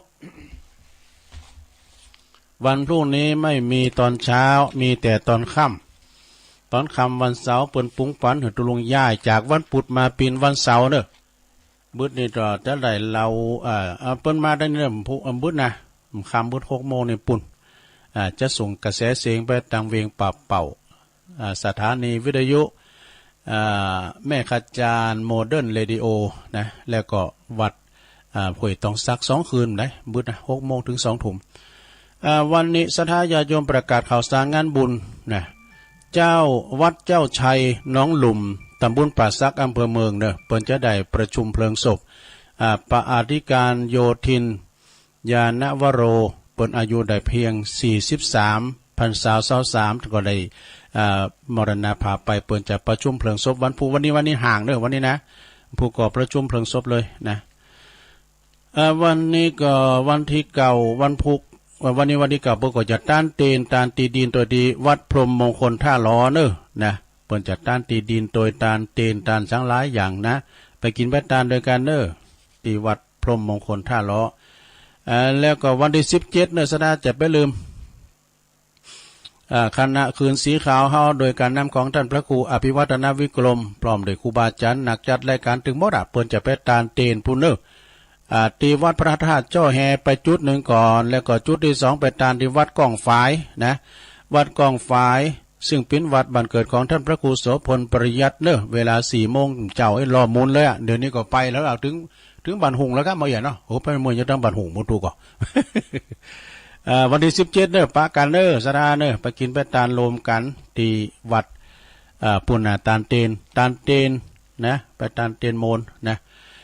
ทุกวันที่23นี่ก็วัดศาลาตำบลน้ำแพร่อำเภอหางดงโดยเมตตาธรรมหลวงพ่อพระครูโชติสุวรรณสอนพร้อมด้วยคณะศรัทธาเปิ้นก็จะทำบุญอุทิศถวายทักษิณานุปทานกับครูบาเจ้าอินตากตปุญโญหลวงปู่พระครูพิพิธปุญญาภิรักษ์ทุกวันที่23นะก็จะมีฟังสวดฟังเทศน์ฟังสวดอภิธรรมกันเป็นพระอภิธรรมกันต่อไปก็ประมาณเดือนธันวาปลายปีเนี่ยเปิ้นจะได้พระราชทานเพลิงศพเป็นงานบุญใหญ่เนี่ยปล่อยล่อเนี่ยถึงวันย่ำกำหนดวันแต่ว่าเดือนธันวาปีตีแน่นอนจังหวัดเต็นคำตำบลบ้านโลงอำเภอจอมทองวันนี้แล้วเนอะเปิ้นจะมีการทำบุญสงน้ำประเพณีประจำปี2556วัดเต็นคำก็วันเสาร์วันนี้ในวันที่9นะไปกินไปตามด้วยกันเนอะมีแข่งกองโลงโดยนี่มีดนตรีมีซอโดยตลอดวันนะสงน้ำกันตลอดวันเนอะที่วัดแท่นคำอาจารย์ท่านพระมหาทวีอภินันโทเจ้าอาวาสฝากประกาศมาเนอะแล้วก็งานต่อไปสถาญาติโยมทั้งหลาย อันนี้ก็วันที่27 สิงหาคมไปก่อนเด้อนะเปิ้นก็จะมีการเททองหล่อนะรูปเหมือนของครูบาเจ้าครูบาบุญหลวงครูบารูปเหมือนของครูบาวรวุฒิคุณหรือว่าครูบาอินตาแล้วก็หลวงปู่ครูบาบุญปัญโยเด้อเนี่ยครูบาบุญปันด้วยปัญโยแต่ก็ได้มีสององค์เกิดในสถานดูลงมาประกาศองค์เดียวเนี่ยบน27เบื้องก่อนนะไกลอยู่นะแล้วก็ชมรมคนพิการเนี่ยเป็นว่าเสิร์ฟสะพานบุญเยี่ยมบ้านเยี่ยมใจห่วงใยคนพิการตำบลหนองล่องพระจะหอมบริจาคปัจจัยเงินทองก็ดีเปิ้นจะกับคนพิการคนติดต่างติดเด่นปกติจะซื้อแผ่นเพิดไปพองซื้อนมซื้อหยังไปหือเปิ้นในการนอกปิ้นกำลังใจกับคนพิการนะคุณโยมกันนิกากัญจนาจันทรเสนาเนาะประธานศูนย์บริการคนพิการแห่งเวียงหนองล่องนะขอบคุณเด้อเป็นรายการประกาศอันนี้เนาะสถานเนาะแต่เจ้าตัวลุงตั้งไว้ว่าจะเอาอันนี้มากล่าวไว้หน่อยกำลังเปิดเนี่ยนะมือถือนะสถานขอโทษตัวว่าตัวลุงอันเตะทำเลียบทำมันโกนไอ้ไหนแล้วก็เดี๋ยวนี้เปิดแล้วบัวบานที่บ้านทุ่งเสียวบัวบานเนอที่บ้านทุ่งเสียวนะไอ้บรรจงกันระวงตักมาตั้งลายฟังอยู่นะครับสาธุสาธุนี่แล้วก็มีแม่ครูธัญญากศน.ตัวเนอเจริญปอนคุณโยมพี่ยุพินหอมมาลาปีน้อยจากแม่โยกตัวเนอสาธุสาธุเจ้านะตักมาเจรพีพันธ์นะฮะก็ฟังอยู่เจ้าอธิการวิชาสุจินโนตุปิชาเนอเจ้าคณะตำบลบงน้อยเจ้าวัดปัตตานลูกศิษย์กุลกุตินะสิกตัญญูของครูบาจรจันทรังสีเอิ้นประดังปอครูตัวเนอปอครูสุทัศน์กันทวังนะปอจานปอครูเฮาเป็นจานเป็นมรคนายกโดยเนาะเอิ้นประดังต่างงานพอลงโลยโดยนะต่างพี่น้องต่างน้องเงือกโดยนี่แล้วก็ต่างและมีแม่หลวงสุมาลังกาพินเด้อเนอจากป่าห่าฟังอยู่เด้อตุลุงนี่ป่าห่าก็ตำบลเมืองจีบุญมาวงตุ่นด้วยเนอฟังอยู่แม่อัมพรแม่แดงอัมพรจากเต็นดอกไม้จอมตองแม่ฟองคำติ๊บแก้วตัวจากปูนดอยสะเก็ดกันเนาะกลุ่มเทพารักเพื่อนพ้องน้องพี่16ด้วยเนอนะแล้วก็คุณแม่เดือนเพ็ญทิมหว่างฟังอยู่เนอเจ้าแม่ครูทองคำที่วงคำจากเสาหินสีโบบานสมดีเด่นประจำภาคนะระดับภาคมันจะประจำภาคระดับภาค เปิดมาแอวตั้งภาคใต้ครับเนี่ยไปดูงานต่างๆโดยแล้วก็มีบลับถึงแปะอะไร จันแสงเลี่ยมเนี่ยจันแสงปีนานซิกใหม่เนอะปีนานท่านกำนันเอาท่านนายกก็มาเนี่ยนี่ก่อนชายน้อยเป็นกำลังใจให้เนอะฟังถึงวันน้องร้องหนึ่งนะแม่หลวงสายฝนจันกุณาพี่น้องหลายปิ้งน้องผ่าขาวเนอะเจริญปอนโดยเนอะนะเจริญปอนโดยแล้วก็มีแม่ทองคำพรหมมินจากอินแต่คินด้วยเนอะแม่แดงตัวลุงย้ำได้อ่านไล่ได้อ่านเปิ้นส่งข้อความมันเขาทาเดียมจำได้ลืมใช่ไหมได้อ่านใช่ไหมเปิ้นส่งข้อความคติธรรมนะแม่บุญยวงแม่น้อยเนี่ยแม่บุญยวงแซ่พันแม่น้อยเปิ้นก็ปูนสันกำแปงกดตักมาตังลายเนี่ยขอบคุณในแม่น้อยบุญยวงเนอะชมลมสกาย80ตัวเนอร์นะแล้วก็แม่พันธาวานะป่าไม้แดงดอยสะเก็ดรับตื่นฟังเพลงไปก่อนรับไปนะมันเป็นอย่างไงเนาะแล้วก็วัดเหล่ามนทารามนี่67อันนี้ก็โยมอัมพรส่งมาขอบคุณเนอะและพี่นานกุ้ยคำเนี่ยแหนเศษอันนี้ก็พี่น้องทุลุงจากโคยอ้ออันนี้ตักมาตั้งลายนะขอบคุณนะกูเสียงกูสายกับศรัทธาญาติโยมทั้งหลายที่ได้ตักมาทั้งหลายก็ดีเจ้าปีในน้องศรัทธาก่อวันสินหนานี่ละเนอศรัทธาเปิดจะเข้าวัดสานะศรัทธาก่อสาระอกสาระใจเฮาหั่งกันมา3 ปีแล้วเนี่ยไม่ได้ไปนอนวัดนอนวาบ่ได้ฟังเทศฟังธรรมโอ้ยพี่ในธรรมโมนเด้อจ้าง7 โหโบปันกาบปะดุอันนี้ในโมนเนอศรัทธามีอยู่10 กว่าผูกด้วยนะตัวลุงในจำปีนต้องเตะกันมาอยู่เดี๋ยว7-8 ปียังไม่ได้เตะทำซักผูกนะก็พันน้อยเขาที่มันเก่งโสดเก่งเตะมันก็สิหาละผิดไปหลวงปีนบอลล็อกปอกแป้งมันจะจางเนี่ยลูลาจะบอลมันอุ่มสัตว์เนาะ ถ้าจำปีนได้ตีได้โอ้ก็เพราะว่าปีนี้เปิ้นถือว่าเป็นการเปิดวัดเปิดโลกเนาะแต่จะไปประมาทเนาะสถานเนาะฟังข่าวว่าปุโตโลกใหม่ไปแล้วรถเก่ามั่นใจเลยโลกเก่าไปโลกใหม่มาทำไรไปประมาทกาจะไปตกนะสถานเนาะจะไปประมาทจะไปคุณที่แออัดนะแล้วก็เปิ้นก็จะมีการไปใส่บาตรหยาดปกกันสัตตาแรงนี่นะข่าวสานี่นะว่าฝนตกมาสิมันมาปึงข่มซาล้ำเหลือตกข่าวแล้วยามมาก่อน3 โมงนะก่อนท่านพระมหาสมศาสตร์จะออกรายการเนี่ยปลาโคตรว่าตกมาบาก็เดือดแดดห้อนเหลือเก่าน่ะเสียได้มันเอามือนิดหน่อยนะโอ้โธ่น้ำไหลลุกดอยเลอะอันนั้นก็ศรัทธาญาติโยมเนื้อศีลหนานี่ก็ปากันไปไหวพระรับศีลฟังเทศน์ฟังธรรมกันจ้าตามภาษากลางภาษาที่เฮาได้ประพฤติปฏิบัติกันมาเนาะแต่ตุลุงก็จะออกรายการไปเลยเนาะสมมติว่ามันเต็ดวันศีลนี่นะก็จะมาปกปักกับปออกไม่ออกศรัทธาสำรองรองรับอาจารย์พระครูอภิวัฒนวิกรมเปิ้นไปต่างจังหวัดก้าที่ไหนก้าเปิ้นปิกมาเต้นก็จะได้เต้นเปิ้นไปอย่างกันเนาะประคับประคองกับพร้อมกับสามเณรเอาหลักไปนะได้เฝ้าสถานีเนี่ยมันได้ไปตัวเปิ้นได้มากระเดอปุ่นนะนะก็พวกสายเข้ามาแล้วเจริญปอนเจ้าไว้ซาเจ้าจะน้อยกัดนักนะเจ้า5 วันเขาซาพอเจิญศรัทธานอนวัดกันเจ้าประเดี๋ยวนี้นะวัดวาเงียบเหงาเพราะว่าคุณเฒ่าบ่นอนสมัยปู่ย่าคุณเฒ่าเก่าก่อนคุณจักไปนอนกลางว่าซาเจ้าลุงก็นอนได้ไปรอคุณเฒ่านอนกันเจ้ากินกลางว่าซาถ้าตั้งตีดีโลดเดินดีนะ7-8 วันกานอนตื่นเดียวเจ้าคนสะไม้ไหนเขาลืมเบ็ดเบาบอกหู้พระเจ้าหันหน้าตั้งใดรอไปก่อนพี่น้องตั้งหลายก็เลยตายไปว่าใดนอนเจ้ายายก็ไปนอน9 ปีพวกเก่าว่าใจจุดเจ้าว่าได้นายเฮยเจ้ากำยองวันละกำวันละโหเนี่ยเจ้าเรว่าไทยภาษาไทยเรว่าทิ้งกันนะเจ้าทิ้งกันเนาะละโหเรว่าทิ้งกันนะเจ้าแล้วก็กรรมจีวาจีนกยุงนะจีวาจานเอานะเจ้าภาษาไทยเรว่าพยายามนะเจ้าจานเจ้าจานเอาไอ้นะเป็นพยายามเด้อขอบคุณแม่น้อยเด้อรถเปิดสายนะโยมเด้อเปิดสาย0899556506เอิ้นประจังปอเสี่ยวชัยตัวเน้อเหล็กกันทาแล้วก็ปอเสี่ยวซับประจวบแก้วสุขโพดประจังปอเล่งถากันทาตัวเน้อปอเล่งถาฟังกันอยู่ก่อ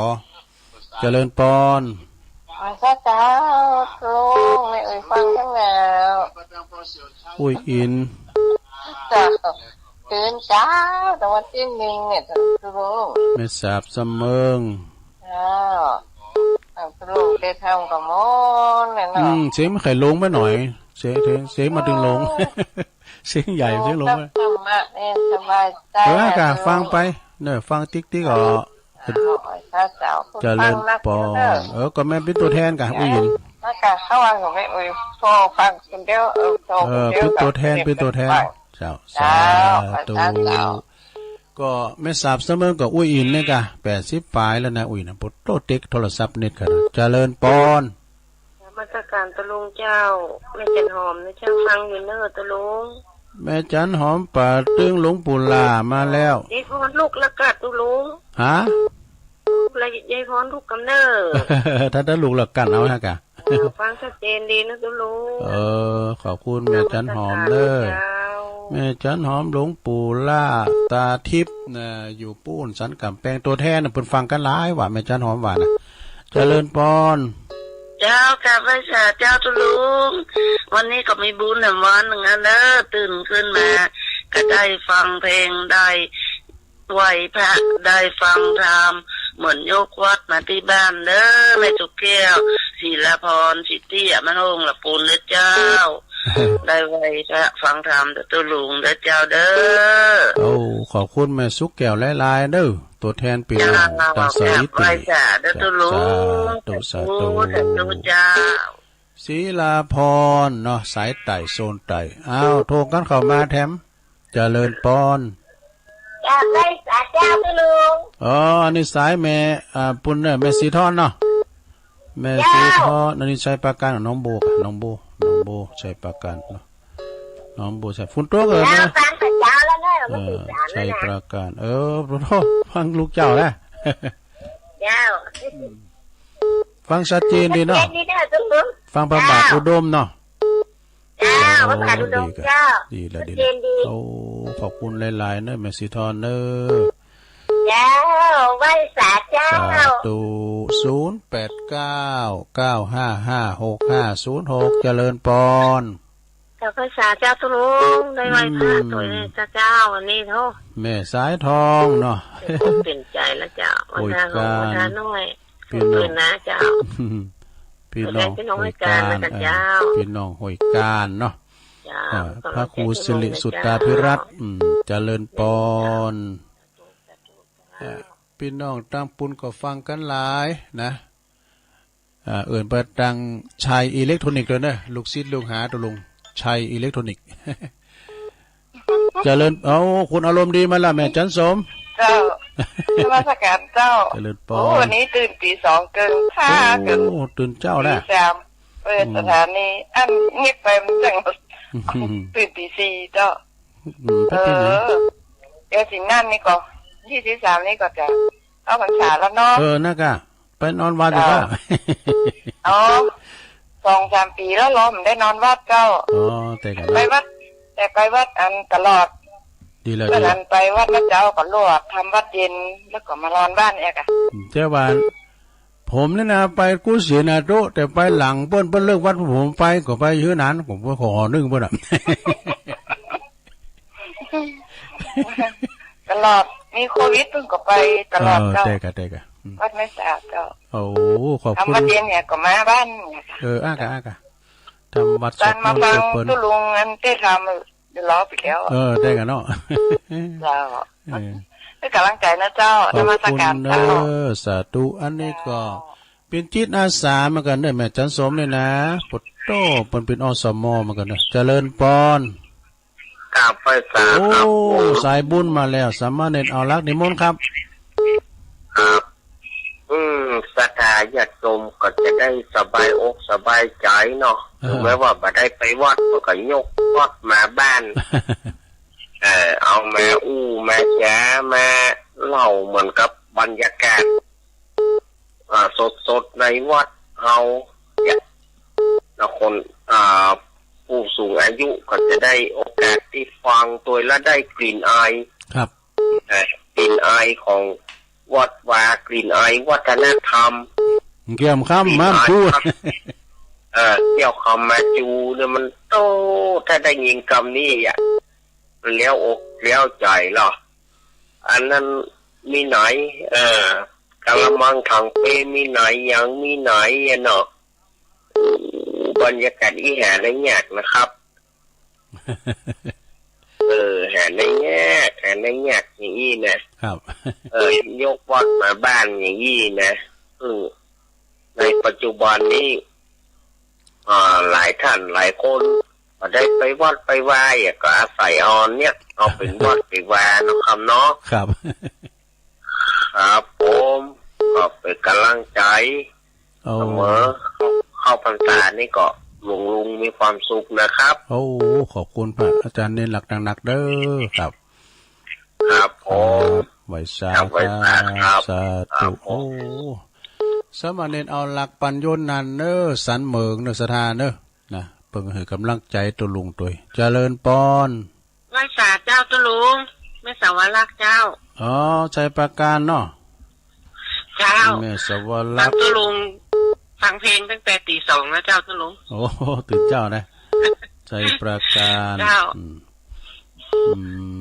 เจ้าฟังพระบาทอุดมนะเจ้าตัวลุงวันนี้ชัดดีเจ้าชัดเจนดีเนาะเจ้า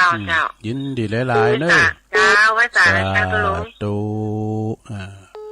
0899555656ยายพรเข้ามาละ105เนี่ยยายพรเนาะ จ้านะครับจ้า เจริญพรยายพรนางสาวพร เปิดเขาเลยเจ้า ร้องบัวแดงอยู่ข้างกำแพงวัดร้องบัวแดง หลวงพี่อันนี้เปิดเพลงเก่าหมดนะ อันนี้น่ะเพลงเก่าอ่ะมึงกะ ฟังเทศด้วย ฟังเทศด้วยกะฟังเทศเนาะฟังเทศโดยแต่โยงเข้าบาทด้วยอย่าเนาะยกวัดมาบาทฟังไปรับไปอากาศรับลาโหกันนี่เนี่ยว่าทิ้งกันนี่วะมันน้อยไปว่าลาโหแปลว่าทิ้งกัน รับผมนะ ก็อากาศรับก็มันทำกล่อมรับลูก ยังฟังได้รับ ไปปิ้นจังก็เป็นทำกล่อมรับ ยินดียายพรนางๆด้วย ช้าหน่อยเลย นะครับแม่น้อยเพิ่นก็จะมาอยู่เนาะปูนวันที่17ปูนไปเมื่อดานตีนกันนะไปเด้อ17 ฉันนะ 17น่ะเดือนเนี้ยกะมาเข้าพรรษาแล้ว 2-3 วันก็ไปนี้จะได้นั่งรถแล้วโอ้ยโมนสาธุเกินเด้อก็ถ้าว่าเพิ่นมาก็บ่ได้ฟังตัวเป็นหนุ่มเพิ่นถ่ายทอดสดวันค่ำนะผู้วัดกองฝายเจริญพร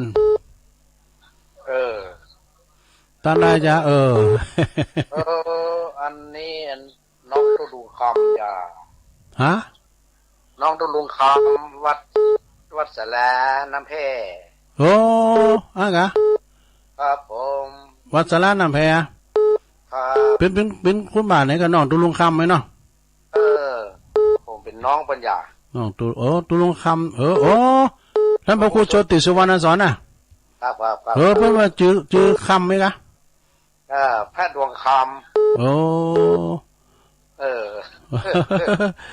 ดวงคำไหมน่ะบ่ได้จื้อจัดงามนี่วังตุลุงถึงวันนะกะอีกะโทรมาพ้อง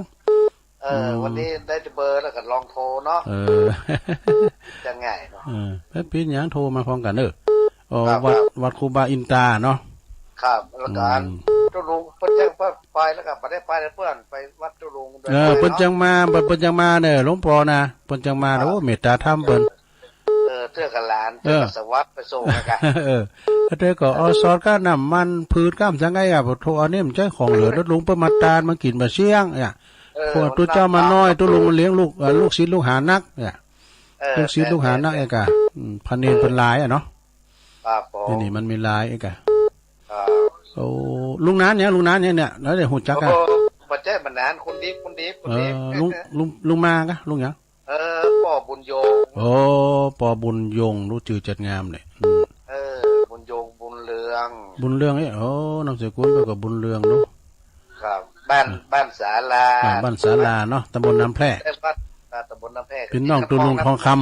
ำทองดวงคำเนาะดวงคำเอาเพิ่นกับพระดวงคำโชติกะโล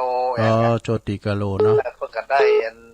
ฉายาใหม่เพิ่นได้พระครูกับราชดินนามเพิ่นโชติสุวรรณสอนจื่อเป็นงามพระครูโชติสุวรรณสอน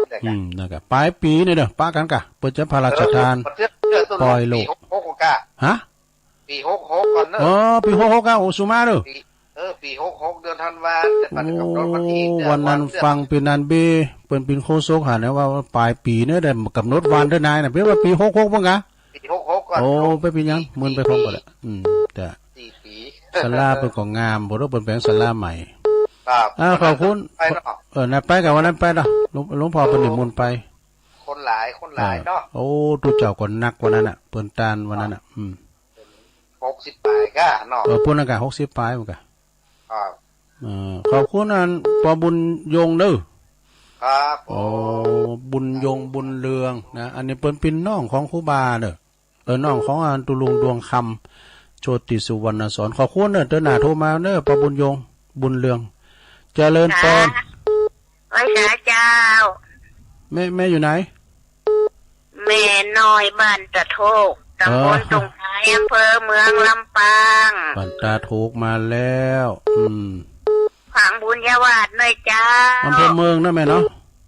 จ้าฮะอำเภอเมืองลำปางเนาะจ้าอำเภอเมืองลำปางเจ้าแต่ก็ลืมบอกว่าบุญญาวาสทั้งคืนนั่นหรอ เนาะจ้าฟังกว่าเด้อดีกะตุลุงก็มันวนมา3 วันก็เดียวก็ถึงอ่ะวันพัดหน้าเนี่ยมันวนจ้าไม่น้อยฟังงานเจ้าละกะเปิ้นเปิดกี่โมงตื่นแต่เจ้าละตื่นแม่ดูไว้พาปุ่นแล้วโอ้เปิ้นเปิดเจ้าโลน่ะไว้พาด้วยกันเด้อเจ้าเป็นกำลังใจเด้อโอ้ขอบคุณแม่น้อยเด้อสาธุไว้สาเจ้าตุลุงเนี่ยมันได้ไปเตอเปิ้นน้องมาหาตุลุงไป มาหาสมชาติตุลุงเขาเป็นปีน้องใครอ่ะตุอายอยู่ทางวัดเด้ออ่ะผมจะขึ้นดอยเนี่ยเจริญปอนการนมัสการเจ้าอันนี้แม่สุกแก้วอ่ะเจ้าแม่สุกแก้วสีโพธารามมาละเจ้าฟังดูเจ้ารอบแล้วเจ้าสารปีอ่ะเนาะโอ้ฟังชัดเจนดีเนาะฟัง104อ่ะ104โอ้ดีละแม่สุกแก้วสาธุเน้อแม่เน้อเจ้านมัสการเจ้ามาถึง2สุกแก้วแล้วเนาะศรีลาพรก็มาแล้วสีโพธารามก็มาแล้วเจริญเจ้าไม่จะรู้นะวันนี้ติดแล้วแม่จะรู้ปกปิงเมืองชัดเจนนะแม่ชัดเจนดีนะเจ้าฝากความคิดถึงไปหาปอไพบูลย์ด้วยเด้อเจ้าปอไพบูลย์ก็นอนรับเปิ้นยังปล่อยเปิ้นรับเป็นยังแหละเจ้าคนเฒ่าเนาะแม่น่ะเปิ้นโอ้เปิ้นก็ยังหน้าบุญก็ขึ้นดอยนางแก้วใดอยู่อ่ะเนาะก็ยังว่านะได้ยินได้แล้วก็กำลังใจขึ้นไปเราอ่อนรู้ว่าโอ้คนเท่านะก็ยังเดินขึ้นได้โอ้กำลังใจจังบนเจ้าขอบคุณแม่จรูนเด้อเจ้าดูแลสุขภาพเด้อเจ้าสาธุบุญรักษา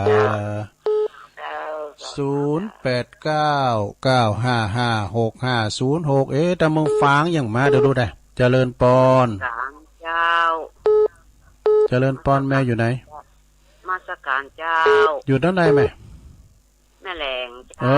อันนี้แม่อ้ายแม่แหลงแม่นิ้วแม่แหลงโอ้ลูกฟังไหว้พระสวดมนต์โดยหมดแล้วดีกะแล้วก็นอนฟังธรรมรับไปมันทำกล่อมรับนะขนาดตุลุงวาแต่นี้จะรับในอยู่เนี่ยก็เพิ่งขับรถเป็นเพิ่งขับแหละตื่นขึ้นมาตุลุงเตะทำแล้วระวังไปปิ้นจังเป็นยังอ่ะฟังอยู่เนอคือกำลังใจคุณแม่นิวเนอแม่นิวแม่แหลงแม่อายเนาะประจำแม่สีโนนสีจมเขาปุ่นโตยแล้วก็ไหวสาบารมีธรรมอาจารย์ตุปีจาน้อยเด้อเนอวัดสันห้างปอบุญศรีย่านนาเขาไอหงยนเขาก็ดีปอเล่งนาลงเขาเจริญปอนเจ้าไหวสาเจ้าตุงอย่างหลวงพ่อเป่าเจ้าแม่ชีเนาะแม่ชีกันธนีเจ้าใช่แล้วเจ้าฟังเจ้าแล้วกะเจ้าฟังกับเจ้ามาแล้วเจ้าโอ้ดีกะทำตลอดเจ้าโอ้ดีกะบุตรก็มาอยู่เนอ6 โมงบุตรก็จะมาอยู่6 โมงก็ส่งกระแสเสียงไปตังปูนไปตังเวงป่าเป่านะแล้วก็หวยตองซัก2 คืนได้6 โมงถึง2 ทุ่มเนาะเจริญปอนฮะนี่อยู่ตั้งใดไหมบ่สูงค่าแม่คำพี่น้องใต้ไม่สูงค่าฝางมาแล้ว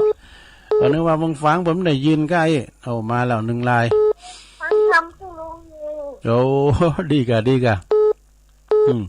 วันนั้นก็ป้าปอน้อยบุญปันเขาเนาะเจรพีพันธ์เขาแล้วก็ตุปีจะปีเลินน่ะกะตุปีเลินแม่อามเขาเจ้าจะมีงานวัดมันเป็นอย่างก่อนเป็นมีงานวัดเนาะเจ้าตามเทาะที่วัดเจ้าปล่อยหลวงเทาะเลยนี่ตานเทาะปีหน้านี่ปล่อยหลวงแล้วอันในเทาะไปก่อนก่อนยาวกินข้าวขยักท้องให้หน่อยเลยบุดกันกินข้าวนักๆตั้มเนาะ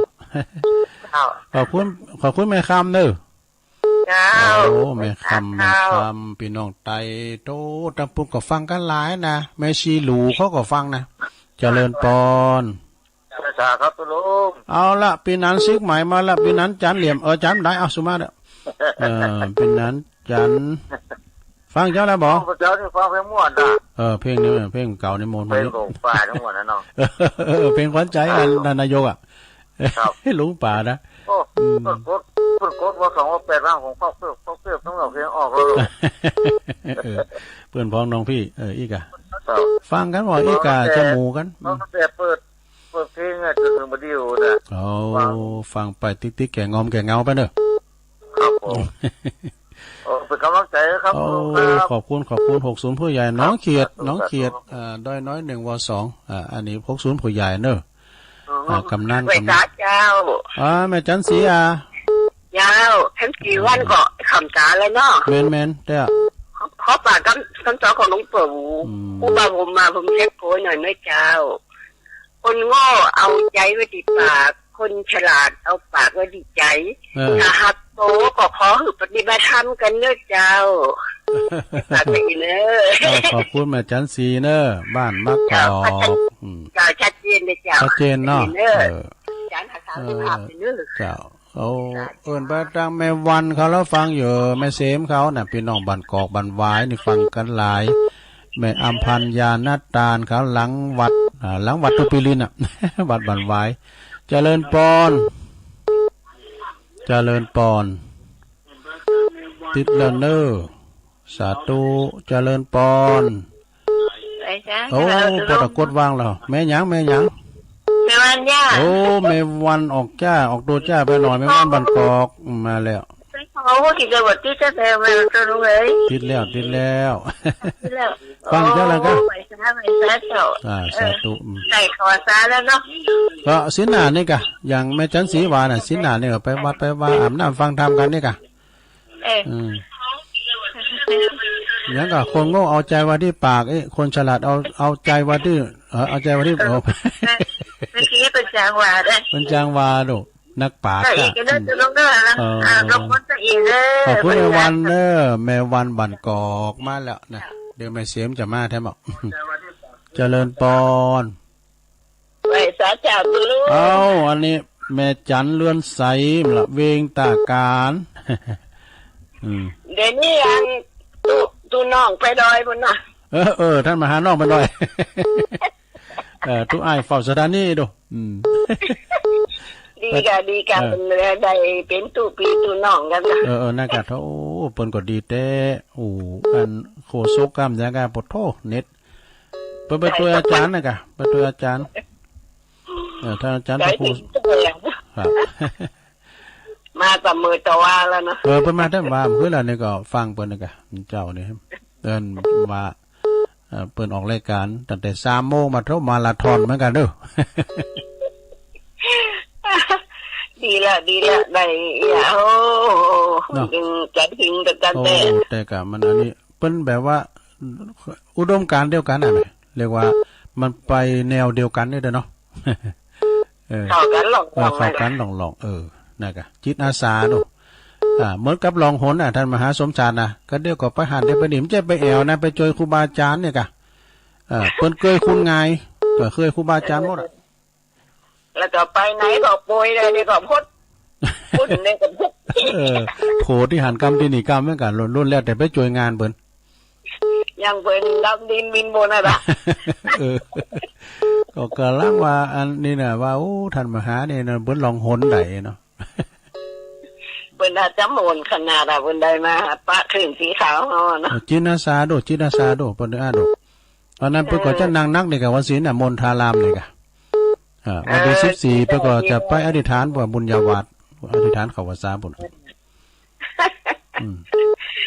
อันได้ยังอีหมดแล้วหมดแท้จิตอาสาแท้ๆนะสละเสอสละแท้ๆมันโมนนะเฮาไปอ่ะนะมันหูมไปอ่ะช่วยกันช่วยบ้านช่วยจองช่วยวัดช่วยว่าเปิ้นแปลงใหม่ก็อ่ะเป็นชื่นใจตอนนี้เฮาไปเมื่ออันน่ะกันนะแม่น่ะได้อันแปลงฟ้าคุณนี่นักขนาดนั้นคุณนั่นนะกับอันที่ทุ่งโป่งนะสุดยอดเลยอ่ะนะโตอันนั้นเปิ้นเลยลืมมันเลยนักถือกันนะเปิ้นลืมแหละประเทศนี้แม่ตะลุขอบคุณแม่จันหลายๆเด้อเจ เจ้าสาธุปุ่นวันที่17ปุ่นของสะเบงอันยิ่งใหญ่ก็จะไปตัวกันเนี่ย17นะไปเมืองแพเจริญปอนครับนมัสการ เจ้าสายบุญมาแล้วสายบุญมาหลวงพ่อมานิดนิมนต์เลยไปปลุกปันโลกไปเป็นญาติได้หมู่นมาเป็นพี่เป็นน้องถึงท่านมาสงสารได้นะเป็นได้แค่สมัครเป็นอาเก้าโอ้พี่นายเก้ากะพี่นายเก้าหรือว่าห้องเบามันจะปวดจ้าหน้านี่มันนอนนะหน้านี่มันนอนนะอีกถึงวันเป็นยาข้ออร่อยลงโฟโต้ก็ได้วะต้องสิคุณต้มเพราะไรเหรอต้มเพราะไรโทษอ่ะกวาดแล้วเดียวในสนามโอ้ยลูกเจ้าเจ้ายองกันลูกเจ้าวัดทองบุญกับลูกเจ้าด้วยกันนะจ๊ะเว้ยก็จะสมัครเป็นนั้นกลุ่มเดียวกันแล้วก็จะเป็นลูกเจ้าด้วยกันนะจ๊ะเป็นไอ้เก่ามันเจ๊ก็อันก็ห้องหน้าก็นะหน้าเพิ่งเขาเป็นตุ้ลุงบ่ได้เขาเป็นตุ้ลุงบ่ได้ตุ้ลุงแก้วนะตุ้ลุงแก้วบ่ได้ห้องหน้าเดี๋ยวมาเขียนไว้สมัครกันก่อนก็แล้วกันเนาะคนว่าบุญที่เขาทำสร้างกันมาว่าจะได้บางหลังเลยก็อยู่คนละฝากกับตึกมาหากันได้ครับขนาดคนอยู่ต่างประเทศคนยังมาอยู่ประเทศไทยได้เนาะแมนแสดงว่าคนที่อยู่ต่างประเทศคนนั้นน่ะได้มาอยู่ในประเทศดีๆปฏิรูปเนาะประเทศสวัสดิ์เนาะครับแม่นคนทุกอย่างประเทศไทยต้นไม้ต้นตอกไก่เสียงไก่ขันเสียงนกขันเข้าเต็มตุ้งเต็มนาประเดี๋ยวนี้ครับพอไปทั้งใดมาต้องกลัวอดกลัวอยากกลัวกันเหมือนข้างผู้จัดการที่นายเศรษฐีนะถ้าเป็นดีเอาข้าวต้มกับน้ำผักกาดดองถวายเนาะเพิ่นก็ยังผ่านเพิ่นยังผ่านได้เนาะของเขาหมอกนอแล้วก็โอ๊ตออกกันเนาะปวดนะกันว่าเล่นไดเนอร์ซาว่าเล่นดูไดเนอร์อันนี้อู้เล่นตึกลุงงแต่มันก็เป็นธรรมะสอนใจเขาได้ลุงเนาะครับเกิดขึ้นเองเป็นธรรมชาตินั่นอย่างไรก็คือธรรมชาติธรรมะก็คือธรรมชาติที่เกิดขึ้นเองเป็นเองเนาะครับแม่นะลุงครับทางภาษาที่เอาทำเรื่องทำข้าวอย่างมาเตสนาสถานวิหารจ้างเจ็ดโหบัวปันกาบจ้างเจ็ดโหบัวปันกาบกับมันกับผ้าบัวทองกับผ้าบัวทองมันอีกเกตก่อนนะกันเองเดี๋ยวก่อนจะไปซ่อหาทำก่อนทำวันคือวันจันทร์นี่ก็เข้าไปในเรียนบอกปีนี้ทางร้านทางหลักปูนเปิ้ลมาตกทำขายในวัดได้แล้วของโควิด3 ปีติดต่อกันเนาะใช่กันได้ไปเสาะซื้อคนเดียวตามร้านสังฆพันธ์ในเวียงน่ะลุงก็ได้เปิ้ลเอามาโต๊ะเขาเดียววัดละกันครับนั้นพี่นันบุญลุงดอนหลวงมาจ้างเจ็ดหัวบัวเจ็ดกับไม่กี่ผูกมี14ผูกตัวอาจารย์ประเภทวัดละกัน14แล้วก็นั้นมี7เขาครบเอา2ผูกต่อสัก2 สิ่งครับเพื่อเขามันมีอันวันนี้มีปีนี้มันมีอบรมประชาชนเนาะผลยุคมันไม่มีข่าววันใดก็มองว่านักเตะการมันปกติตั้งส่งอำเภอคณะได้จะ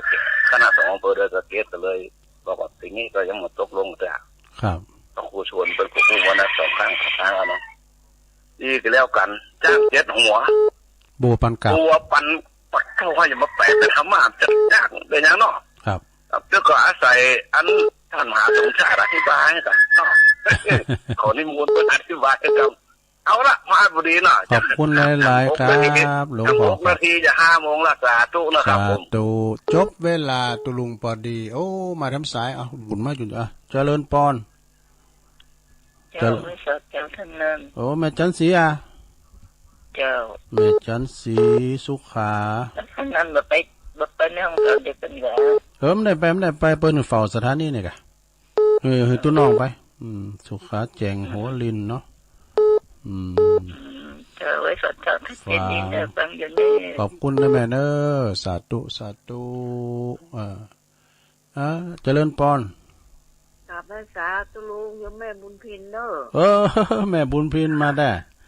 เดี๋ยวทำกิจกรรมตุลุงหน้าแต่นผ้าเนอะโอ้ดีเด็ดทำร้านทุกเตื้อตุลุงย่าขาวกล้วยเข้าเนี่ยโอ้แต่ก็มันเอาคำเต้มาด้วยนี่คำเต้ตะมนหรอเนาะแต่เนาะหยาดน้ำเนี่ยอย่างเซ็ตการเรียบร้อยเนอะเดียไปแต่ก็ต้องใจโอ้ขอบคุณแม่เนอะเจ้าสาธุ ตุลุงขออนุญาตกันเนอะพักสายกันเนอะลงเนอะเพราะว่าหมดเวลาตุลุงแหละรายการอื่นเปิดมารอถ่ายก็เดี๋ยวฟังอาจารย์ท่านพระมหานิคมกิจจสาโรจากเสียงธรรมจากวัดจันทร์ต่อไปวันนี้วันเสาร์เนอะสถานเนอะทวนสายก็มียายน้อยกาดนัดเนอะบันดอนหลงแม่อุ้ยอินแม่สาบเสมิงแม่จันหอมปัดตึงหลวงปู่หลาแม่สุแก้วศรีลาพรแม่ศรีธรหนองบัวชัยประการแม่สายทองตัวแทนพี่น้องหอยการแม่จันสมมานีจากหลังกาดแม่สาวสามารถเน้นเอารักปัญโยนันเนื้อเปิ้นอยู่ปูนอยู่วัดสันเมืองโยมแม่สวรรค์ชัยประการนะแล้วก็ยายพรร้องวัวแดงสันกำแป้งเชียงใหม่แล้วก็อันนี้ปอบุญยงบุญเรืองเนี่ยเปิ้นพี่น้องตุลุงดวงคำเนอะ อันนี้ลายใหม่เนอะเปิ้นโทรมาใหม่ก็โทรมาถึงวันเนอะแม่น้อยตาโจกนะบ้านตาโจกอำเภอเมืองลำปางนะฮะแม่สุแก้วศรีโพธารามแม่จรูนปกปิงเมืองแม่เนิ้วแม่แหลงแม่อายแม่ชีกันธนีจากเวียงป่าเป่าแม่คำไม่สุงค้าพี่น้องไตจากฝางพี่นั้นจันน้องเขียดหนึ่งเน้อแม่สีแม่จันสีบ้านมะกอกแม่วันบ้านมะกอกแม่จันเรือนใสเวียงตาการเน้อหลวงพ่อมานิถาวโรสำนักสงฆ์หอมบุญอันนี้ตุนาห้องตุนามานิด แม่จันสีสุขาจากแจงโหรินนะแล้วก็แม่บุญพินอ่ำโคตจากป่าติ้วแม่ลิมเศร้าสีสายขอบคุณกูเสงกูสายเน้อที่เปิ้นได้มาลมเป็นกิจกรรมโดยกันก็ดีแต่มีโอกาสเข้ามาลมฟังนำฟังธรรมโดยตุลุงก็ขอบคุณอนุโมทนาเน้อครับเจ้าปีในน้องสถานาบุญทั้งหลายนะก็ว่าตุลุงว่ามาวันนี้พิษพาดประการได้เนาะจ้างยังหูสีตีนนี่นะเปิ้นว่านะก็ขอสุมาอาภัยครับปอนหน่อยปอนนั้นปอจานลำวัดเลยเนี่ยโวยไปเนี่ยบัดถูกบัดแม่นบัดเด็ดบัดถูกนี่นะขอสุมาโดยนะเราเดินมากับประมามากันเนาะจำเดินก็ประมาทพลาดพังไปก็ขอสุมาโดยเนาะวันพัดหนาก็มาปักกันแท้ใหม่ก็มันจะมืนกันเดียวก็ถึงนะวันพัดหนานี่เนาะศรัทธาญาติโยมทั้งหลายวันจันทร์ก็ฟังกันบ่าย3วันจันทร์วันการฟังกันบ่าย3ตอนแรงแล้วขอบคุณสถานีทุกคืนโดยเนอที่เปิ้นก็เกี่ยวสัญญาณนี้ไปนะเอานำรายการจากลาสตาไปก่อนเนออยู่ดีมีสุขอายุมันควันยืนมีโจกมีใจเมินการจุโกนจุดตันอายุวันโนสุขังปะลัง